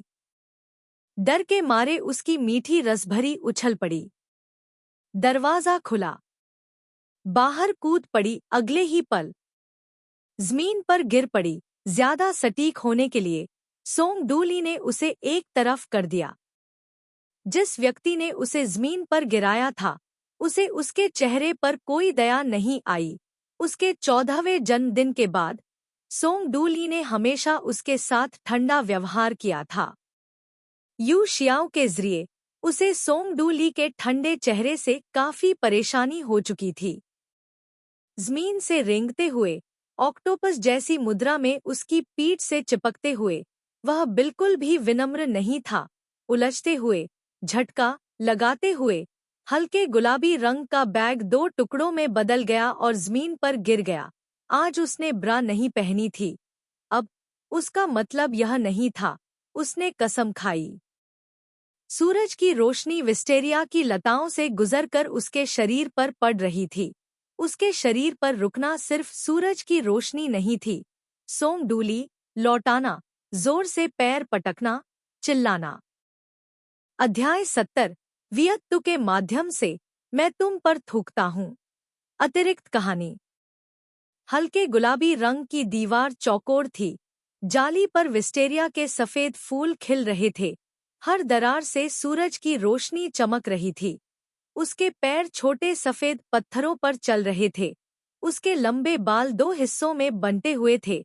एक तरफ से चोटी बंधी हुई थी, दूसरी तरफ से उसके कंधे पर ढीले लटके हुए थे। टोंग डू लिट, घूमो और दूसरी तरफ देखो, वह चिल्लाई। दरअसल उसके कुछ कहे बिना ही वह पीछे मुड़कर चला जाता, क्योंकि उसने जो हल्के गुलाबी रंग का टैंक टॉप पहना हुआ था, उसकी गुणवत्ता बहुत खराब थी। उसे बस थोड़ा सा बल लगाने की जरूरत थी और टैंक टॉप 2 टुकड़ों में फटकर जमीन पर गिर जाता। गुलाबी रंग के टैंक टॉप के अलावा उसने नीचे कुछ भी नहीं पहना हुआ था। यह सही है, उसे पीछे मुड़कर चले जाना चाहिए था। लेकिन उसके दिमाग में उसने सोचा, उसके सामने वाला व्यक्ति एसएन एनर्जी का वारिस था। वह इतनी खराब गुणवत्ता वाला टैंक टॉप नहीं पहन सकता था। तो नहीं, उसे सिर्फ इतना पता था कि उसकी आंखें उस पर टिकी हुई थी। उसकी पलकें, उसकी आंखें धनुषाकार बालों को देख रही थी, उसकी छोटी शॉर्ट्स को देख रही थी। वह उन 2 गोल चीजों को ढकने के लिए कांप रही थी। वे उसकी सांसों के साथ धड़क रहे थे। यह सब उसकी आंखों में कैद था। ठीक है, उसे मुंह फेर लेना चाहिए, क्योंकि उसके सामने वाला व्यक्ति क्वाव्यत्तु था। क्वाव्यत्तु उसके जीवन में मौजूद दुःस्वप्न था और क्वाव्यत्तु टोंग डू लिट की चचेरी बहन थी। लेकिन वह अभी भी उससे अपनी आंखें नहीं हटा पा रहा था। उसने कुछ खोज भी की। वह अपनी नंगी आंखों से देख सकता था कि उसकी त्वचा के हर इंच पर एक गुलाबी रंग तेजी से फैल रहा था। वह हल्का गुलाबी रंग उसकी उंगलियों को खुजलाने और उसे छूने की इच्छा जगा रहा था, मानो वह उस व्यक्ति की नज़र को बर्दाश्त नहीं कर पा रही थी। उसने अपनी पीठ उसकी तरफ करके पलटी। उसके कदम बेकाबू होकर उसकी तरफ बढ़ रहे थे। उसके पीछे खड़े होकर पहले तो उसका हाथ उसकी कमर पर था, फिर किसी तरह उसका हाथ उन 2 मुलायम चीजों की ओर बढ़ा, उन्हें अपनी हथेली में थामे हुए। सोंग डू लिट को भी पता था कि क्यों। हवा आसपास की दीवार से बह रही थी। समय को 1 हफ्ते पहले की ओर मोड़ते हुए। 1 हफ्ते पहले, हर दूसरे रविवार की तरह, सोंग डू लीट जंगल में छोटे से घर में आया था। आसपास की दीवार से गुजरते हुए उसने आसपास की दीवार के बाहर बच्चों के एक समूह को एक साथ भीड़ लगाते देखा। वे सभी लड़के थे, लगभग 10 साल के। सबसे लंबे सिर वाला शायद 13 साल से ज्यादा का नहीं था। क्वावियत्तु उस आसपास की दीवार के अंदर रहता था। सबसे लंबा बच्चा आसपास की दीवार से टिका हुआ था। सबसे लंबे बच्चे के पीछे 1 दर्जन से ज्यादा लड़के लाइन में खड़े थे। पहली नजर में ऐसा लग रहा था कि बच्चे पार्क में टिकट खरीदने के लिए लाइन में लगे हैं। सोंग डू लिट के सामने शॉर्ट्स पहने एक लड़का था। शॉर्ट्स पहने लड़के ने उसकी ओर देखा, अपने सामने खड़े व्यक्ति को खींचने के लिए आगे बढ़ा और 1 दर्जन से ज्यादा लोगों के बीच से होते हुए अपना हाथ आसपास की दीवार से टिकाए हुए लड़के के पास ले गया।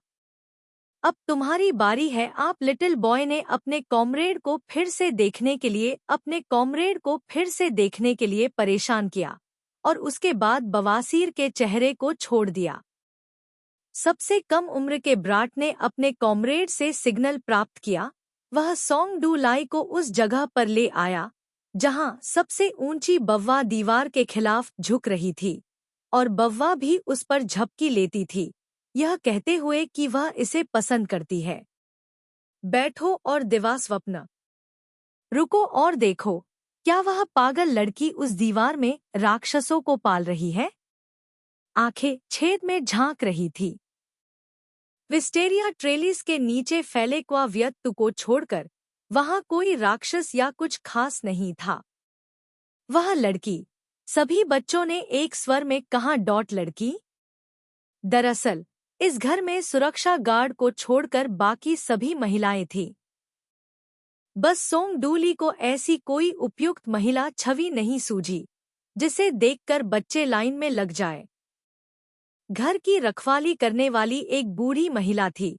दोनों नर्सों को बूढ़ी नहीं माना जाता था, लेकिन सड़क पर अगर आप किसी एक को भी अचानक से देख लें तो उनमें से आधे से ज्यादा एक जैसी ही दिखेंगी। सबसे छोटी थी क्यू पहले मार्शल आर्ट का अभ्यास करती थी। इस व्यक्ति का सार्वजनिक रूप से दिखना बच्चों को सक्रिय रूप से दूर कर देगा। बच्चों ने अपने मुंह से सोंग डूली को लड़की की विशेषताओं का वर्णन किया। बड़ी आंखें, गोरी त्वचा, लंबे काले बाल। क्या यह क्वावियत्तु नहीं है?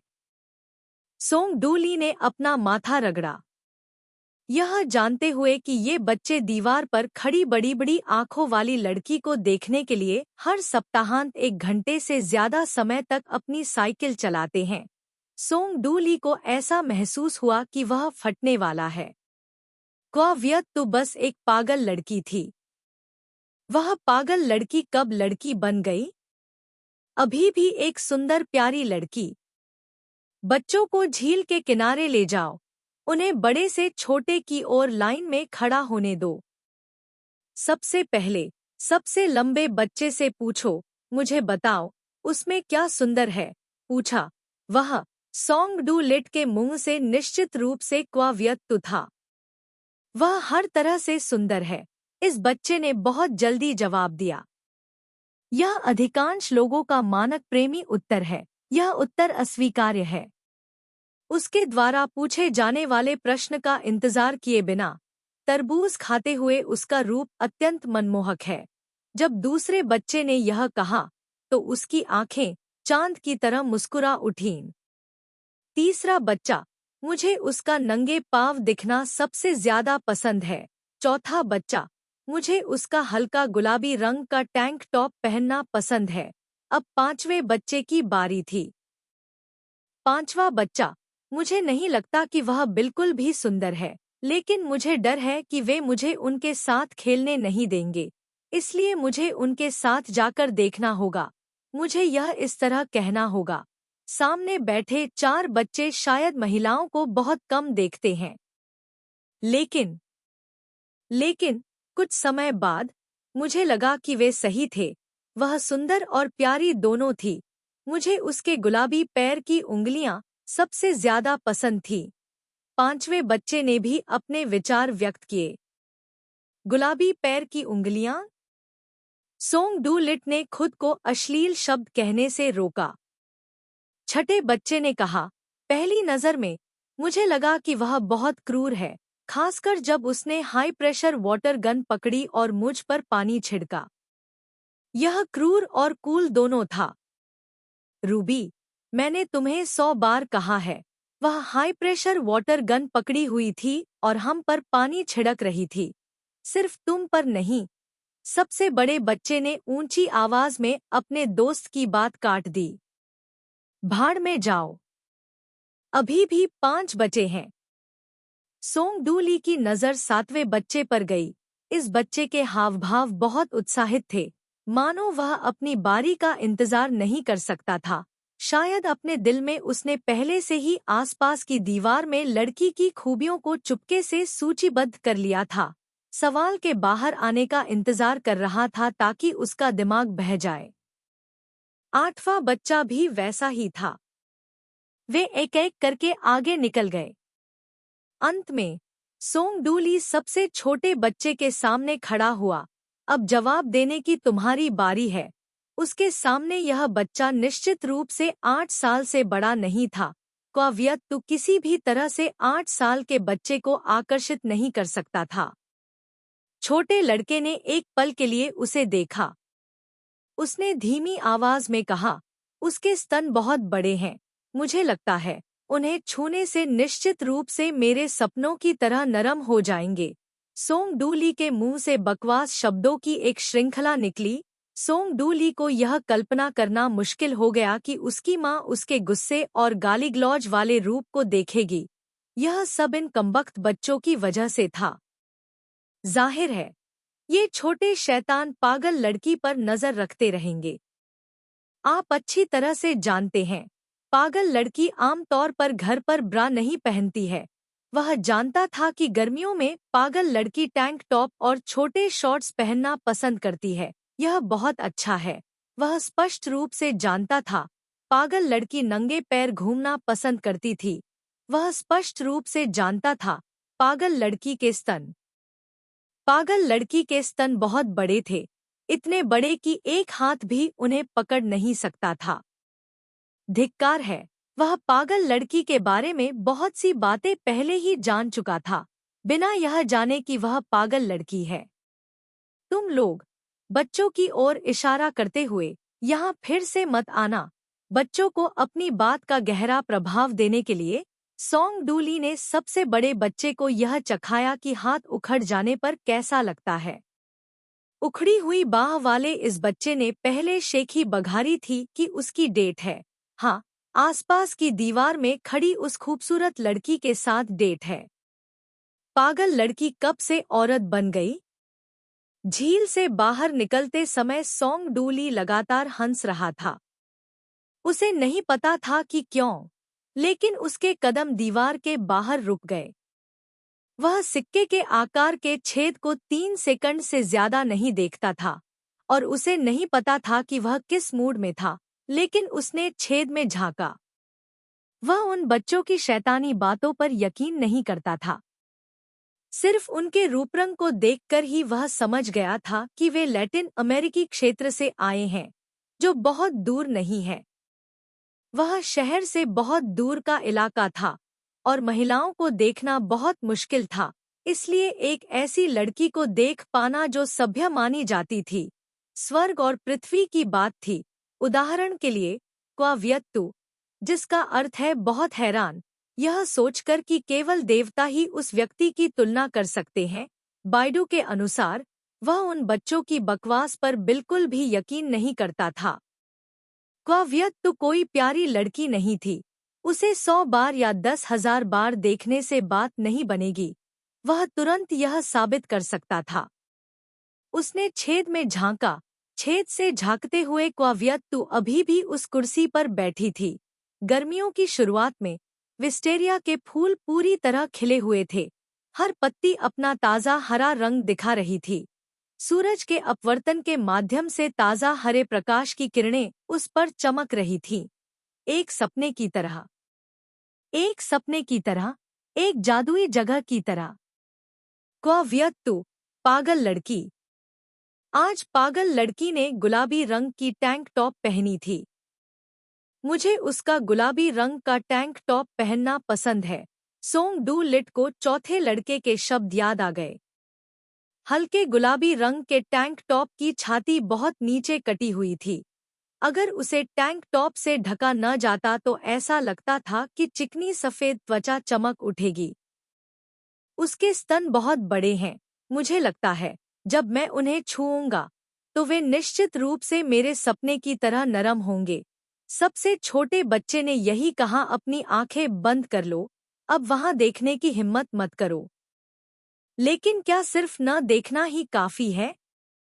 नहीं, कुचले हुए पत्थरों पर पैर रखने और आगे पीछे चलने की उसकी छवि अभी भी वहां थी। उसके पैर की उंगलियां सभी गुलाबी थी। दीवार के पीछे की दुनिया थोड़ी पागल थी। हवा चली और सोंग डू ली दीवार से दूर भाग गया। अगले सप्ताहांत वह फिर से दीवार से गुजरा और दीवार के बाहर लाइन में लगे बच्चे अब वहां नहीं थे। नई सिक्के का छेद दिखाई दे रहा था। छेद को सील कर दिया गया था, कसकर सील कर दिया गया था, और उसे नहीं पता था कि यह किसने किया। बेशक यह सोंग डूली नहीं थी। यह निश्चित रूप से सोंग डूली नहीं थी। इस सप्ताहांत वह अभी भी गुलाबी रंग की टैंक टॉप पहने हुए थी। चौथे बच्चे ने कहा, वह गुलाबी टैंक टॉप में बहुत प्यारी लग रही है। अचानक वह टैंक टॉप वास्तव में कष्टप्रद हो गया। ऐसा नहीं था कि टैंक टॉप की गुणवत्ता समस्याग्रस्त थी, बल्कि वह मूड को नष्ट करना चाहता था। सोंग डूली को पता था कि उस टैंक टॉप को फोड़ने के लिए कितना बल था। यूक स्यू के लिए वह सिर्फ एक पागल लड़की थी। उसे एक लड़की भी नहीं माना जा सकता था। एक प्यारी लड़की तो दूर की बात है। खुश स्माइली। सोंग डू लाई ने समझाया, एक प्यारी महिला को अपनी माँ की तरह दिखना चाहिए। बात करते समय वह बहुत ही सौम्य होती है। धीरे से और सोच समझकर उससे पूछती है। धीरे से उसकी ओर देखती है। हवा दीवार से होकर बह रही थी। सूरज की रोशनी नीचे चमक रही थी। आसपास का माहौल बेहद शांत था। गुलाबी टैंक टॉप उसने फाड़ दिया था। वह उसकी छाती में छिपी हुई थी और उसके हाथ बहुत बेचैन थे। अपनी आंखें बंद करो। जिस व्यक्ति ने दीवार को कसकर सील किया था वह निश्चित रूप से वह नहीं था। लेकिन जब उसने अपनी आंखें बंद की, उसके सामने सब कुछ उजागर हो गया। जिस व्यक्ति ने दीवार को कसकर सील किया था वह था। उसने यह भी ध्यान से जांच की कि क्या दीवार में कोई और छेद है। उसे उस सिक्के के आकार के छेद की परवाह क्यों करनी चाहिए, यहाँ तक कि सोंग डू लाई को भी नहीं पता था। हवा दीवार से होकर बह रही थी। समय उसके 14वें जन्मदिन की शाम में लौट आया। उसके कमरे में शर्ट को फाड़ते हुए सफेद बर्फ का एक टुकड़ा बाहर निकला। उसकी आंखों के गड्ढे खुजली कर रहे थे।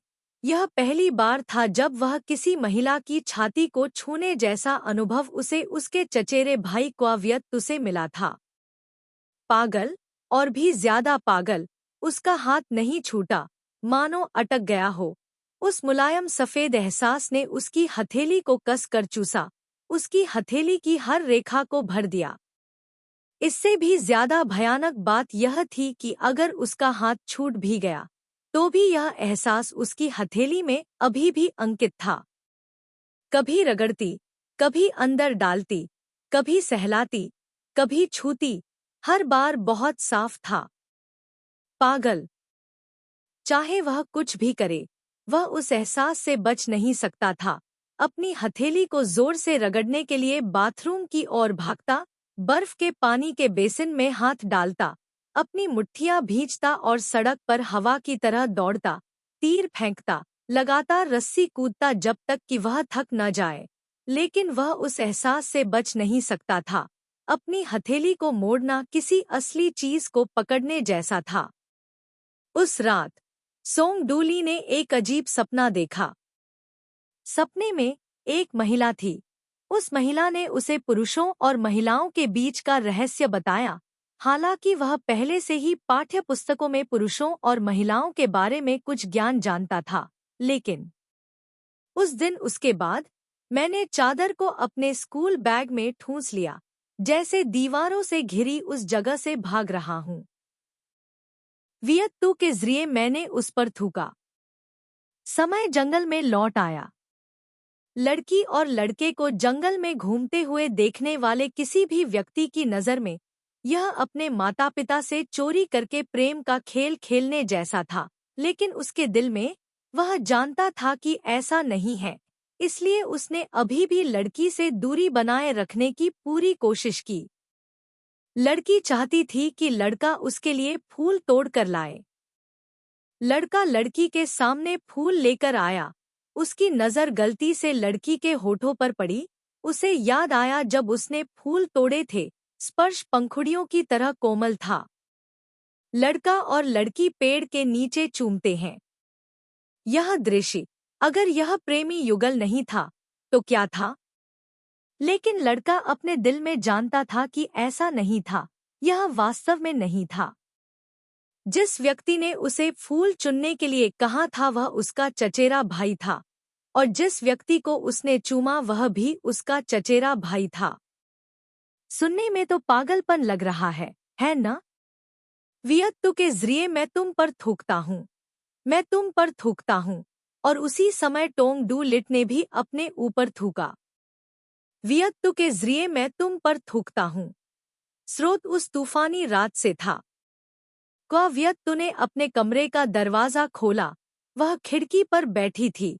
उस रात वियत्तू की शक्ल 12 साल की उम्र से अलग नहीं थी, जिससे वह थोड़ा चिंतित हो गया।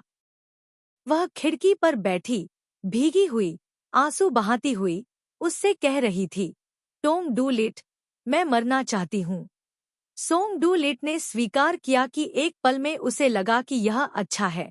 इस तरह से वह अब देर रात उसके कमरे में नहीं आएगी। बिजली चमकी। वह लड़खड़ा गई जैसे कि वह गिरने वाली हो। सहज रूप से अपना हाथ पीछे खींच लिया। उसे मरना चाहना बस एक क्षणभंगुर विचार था। जो विचार उसके दिमाग में अधिक व्याप्त था वह उसे न रोने के लिए कहना था। वियत्तू, रोना मत, रोना मत। वह उसके कमरे से चली गई। उसने खिड़की बंद कर दी। खिड़की के सामने खड़े होकर देर से सोंग डू लिट को समझ में आया कि कुछ मिनट पहले क्या हुआ था। उसे रोना बंद करने के लिए उसने कुछ बहुत ही अजीब किया था। वियत्तू, मैं तुमसे नफरत करता हूँ, उस पर थूको, भले ही वह मर जाए। मैं अभी भी उसकी कब्र पर थूकना चाहता हूँ। समय बीतता गया इंद्रधनुषी देश में। इंद्रधनुषी देश में जॉर्ज नाम का एक शहर था। जॉर्ज शहर में एक सफेद जागीर थी। उस सूर्यास्त में सफेद इमारत में सोंग डू ली ने एक छोटी लड़की को देखा जो उससे थोड़ी लंबी थी। छोटी लड़की ने लाल बैले जूते पहने हुए थे। लाल बैले जूते पहने छोटी लड़की महल की उस छोटी राजकुमारी से बहुत मिलती जुलती थी जिसके बारे में अक्सर किताबें और अखबार बात करते थे। उस छोटी राजकुमारी का नाम वियत्तू था। उस साल सोंग डू ली 4 साल की थी। लंबे समय तक सोंग डू ली को वियत्तू की छाप ज्यादातर यही लगी कि उसका चेहरा हमेशा पीला रहता था। वह अक्सर घर से बाहर नहीं जाती थी। ज्यादातर समय वह बहुत शांत रहती थी। जब वह एक जगह घूरती थी तो उसकी काली पुतलियां थोड़ी डरावनी लगती थी। इसके अलावा वियत्तू इस जागीर का छोटा मालिक भी था। यही वह बात थी जिसे सोंग डू ली की माँ उसे याद रखना चाहती थी। जागीर के छोटे मालिक की एक और पहचान भी थी। वह थी इलिट। वह आपका चचेरा भाई है। उस दिन जागीर की महिला ने उसे यह बताया। टोंग डू लिट ने अपनी माँ से पूछा कि जागीर की युवा महिला उसकी चचेरी बहन क्यों बन गई। यह वयस्कों की दुनिया का मामला है। जब तक इलिट थोड़ा बड़ा नहीं हो जाता तब तक प्रतीक्षा करें और वह समझ जाएगा, माँ ने कहा। माँ ने जो कहा वैसा ही बड़ा होते होते धीरे धीरे कई बातें स्पष्ट हो गईं। होमवर्क, भाषा, गणित, पृथ्वी का गुरुत्वाकर्षण, आनुवंशिकी, मानव विकास का इतिहास आदि सभी का उत्तर दिया जा सकता था, लेकिन केवल एक प्रश्न था जिसका सही उत्तर नहीं दिया जा सकता था। क्वा व्यक्तु। सोंगडूली समझ नहीं पा रहा था कि क्वा व्यक्तु हमेशा उसके लिए परेशानी खड़ी करने का बहाना क्यों ढूंढ लेता था। वह पहले से ही काफी व्यस्त था, लेकिन क्वा व्यक्तु हर 2 या 3 दिन में उसके पास आकर परेशानी खड़ी कर देता था। तभी सोंगडूली समझ पाया कि उसकी माँ उसे क्या याद दिलाना चाहती थी। क्वा व्यक्तु इस जागीर का छोटा मालिक है। जागीर के छोटे मालिक की हैसियत दूसरों को डराने के लिए काफी थी। दूसरे शब्दों में, वह छोटी राजकुमारी को नाराज नहीं कर सकता था। भले ही उसकी माँ और मालकिन रिश्तेदार थी, लेकिन यह सिर्फ एक रहस्य था। बाहरी लोगों की नजर में वह और उसकी माँ किसी और के घर पर रह रहे थे। जहां तक छोटे मालिक का हमेशा उसके लिए परेशानी खड़ी करने की बात है, सोंगडूली को सिर्फ एक ही उपाय सूझा, शांति ही स्वर्णिम है। ग्रीनलैंड ग्लेशियर की तरह जब हवा चलती है तो धैर्य और सौम्यता से काम लेना चाहिए। हवा चलने का इंतजार करना चाहिए। जब हवा गुजर जाती है तो ग्लेशियर अभी भी वहीं होता है। हवा का अगला झोंका, यह शांत रहा। एक देर रात सोंगडूली ने अपनी आंखें खोलीं और देखा कि क्वा व्यक्तु उसके बिस्तर के सामने खड़ा है। उसे आंखें खोलते देखकर वह भयभीत नहीं हुई और उसे आंखें खोलते देखकर वह भयभीत नहीं हुआ। उसने उसके बालों को सहलाया और उसे देखकर मुस्कुराई। उसने अपनी आंखें बंद कर लीं। कभी-कभी मनोर में फुसफुसाहट होती थी। मनोर की महिला मालिक को मानसिक समस्या थी। क्वा व्यक्तु के आधे जीन मानसिक बीमारी वाले रोगी से थे, सोंगडूली ने सोचा। ऐसा सोचने पर क्वा व्यक्तु का व्यवहार समझ में आता था। शायद इसलिए कि उसे क्वा व्यक्तु के अजीब व्यवहार का कारण मिल गया था। सोंगडूली को अब इस बात की चिंता नहीं थी कि क्वा व्यक्तु हमेशा उसके साथ परेशानी की तलाश में रहता है। उसके पास अभी भी करने के लिए बहुत सारे काम थे। जिस रात वह उसके बिस्तर के सामने खड़ी थी, उसे बस रसोई में आवारा बिल्ली की तरह समझो। उस वसंत की सुबह मनोर की महिला मालिक घास पर लेटी हुई थी। उसके माथे के पीछे से लाल खून बह रहा था। उस सुबह सोंगडूली ने क्वा व्यक्तु की आंखों के कोने में आंसू जमा होते देखे, जो सुबह की ओस की तरह साफ थे। उस सुबह क्वा व्यक्तु की छवि उसके दिल में साफ साफ उकेरी गई थी। बड़ी बड़ी आड़ू जैसी आंखें, लंबे और रेशमी काले बाल, सूरज की रोशनी में कांच की गुड़िया की तरह नाजुक।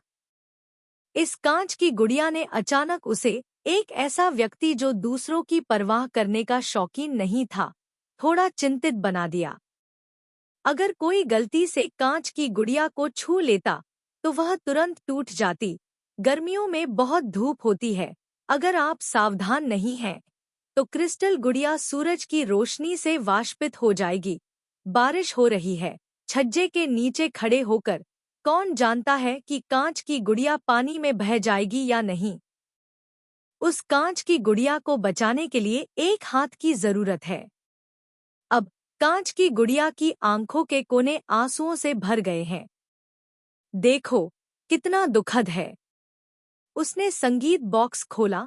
जब उसे अपने पिता की याद आती तो वह हमेशा संगीत बॉक्स खोलता, लेकिन इस समय संगीत बॉक्स खोलना अब अपने पिता को याद करने के लिए नहीं है। सूरज की रोशनी में स्पष्ट धुनें गूंज उठीं, हे जूड, अब और उदास मत हो। एक उदास गीत की कोशिश करो और सब कुछ ठीक हो जाएगा। हमेशा उस गीत को अपने दिल में रखना याद रखें, फिर आप देखेंगे कि यह दुनिया बेहतर है। उस गीत को अपने दिल में रखना याद रखें, फिर आप देखेंगे कि यह दुनिया बेहतर है। जागीर की मालकिन एक ज्वाला की तरह चली गई। सिजोफ्रेनिया। 1 साल बाद वे इंद्रधनुषी देश से चले गए। 10,000 मीटर की ऊंचाई पर उसने एक सफेद गुड़िया पकड़ी हुई थी। उसका चेहरा उस गुड़िया से भी ज्यादा पीला था। समय ग्रीनलैंड की ओर बहता चला गया, जहां सोंग डू लिट का जन्म हुआ। उनके पिता एक नॉर्वेजियन चीनी थे, पेशे से एक जलवायु विज्ञानी। उनकी मां एक मौसम उद्घोषक थीं। दोनों प्यार के कारण एक साथ आए थे। ग्रीनलैंड के बारे में सोंग डू लिट को बहुत सी बातें याद नहीं थी। एक साल में केवल 2 घटनाएं होती थीं, दिन और रात। दिन बहुत लंबा था, रात और भी लंबी थी। सड़क पर थोड़ी देर के लिए स्लेज पर बैठने से पहले, स्टोर पर जाने से पहले सूखा खाना लेने के लिए रुकना पड़ता था। कोई डाकघर नहीं था। पत्र और आपूर्ति के लिए ज्यादातर पैराशूट पर निर्भर रहना पड़ता था। बच्चों या वयस्कों को केवल अपने पैरों में एक लोहे की प्लेट लगाने और एक जगह से दूसरी जगह उड़ने में सक्षम होने के लिए हे कहने की जरूरत होती थी। ग्रीनलैंड में रहने के दिनों के बारे में सोंग डू लिट बहुत खुश रहे होंगे। उनकी मां ने उनके लिए बुनाई की एक गर्म फर कोट, दस्ताने और एक टोपी भी। उसके पास लाल आइस स्केट्स की एक जोड़ी भी थी जो बहुत फैशनेबल थी। धूप में आइस स्केट्स पहनना रात में चांद और तारों के नीचे उसका सबसे खुशनुमा समय होता था। उसके माता पिता दूर नहीं होते थे, उसे इधर-उधर उड़ते हुए देखते रहते थे। जब वह खुश होता था तो वह कुछ और स्टाइल खेल सकता था। उसके पिता के सहकर्मी ने कहा कि लड़के के पैर बहुत कुशल हैं। जब वह बड़ा होगा तो वह निश्चित रूप से एक प्रसिद्ध हॉकी खिलाड़ी बनेगा। यह वाक्य उसके दिल में पहले से ही जड़ जमा चुका था। लाल स्केट्स पहने, बर्फ पर बिना थके उड़ते हुए, गति तेज होती जा रही थी, थोड़ी तेज।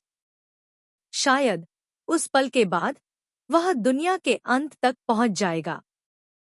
क्वावियत्तु से मिलने से पहले सोंग डू लिट की इच्छा बहुत सरल थी, हॉकी खिलाड़ी बनना।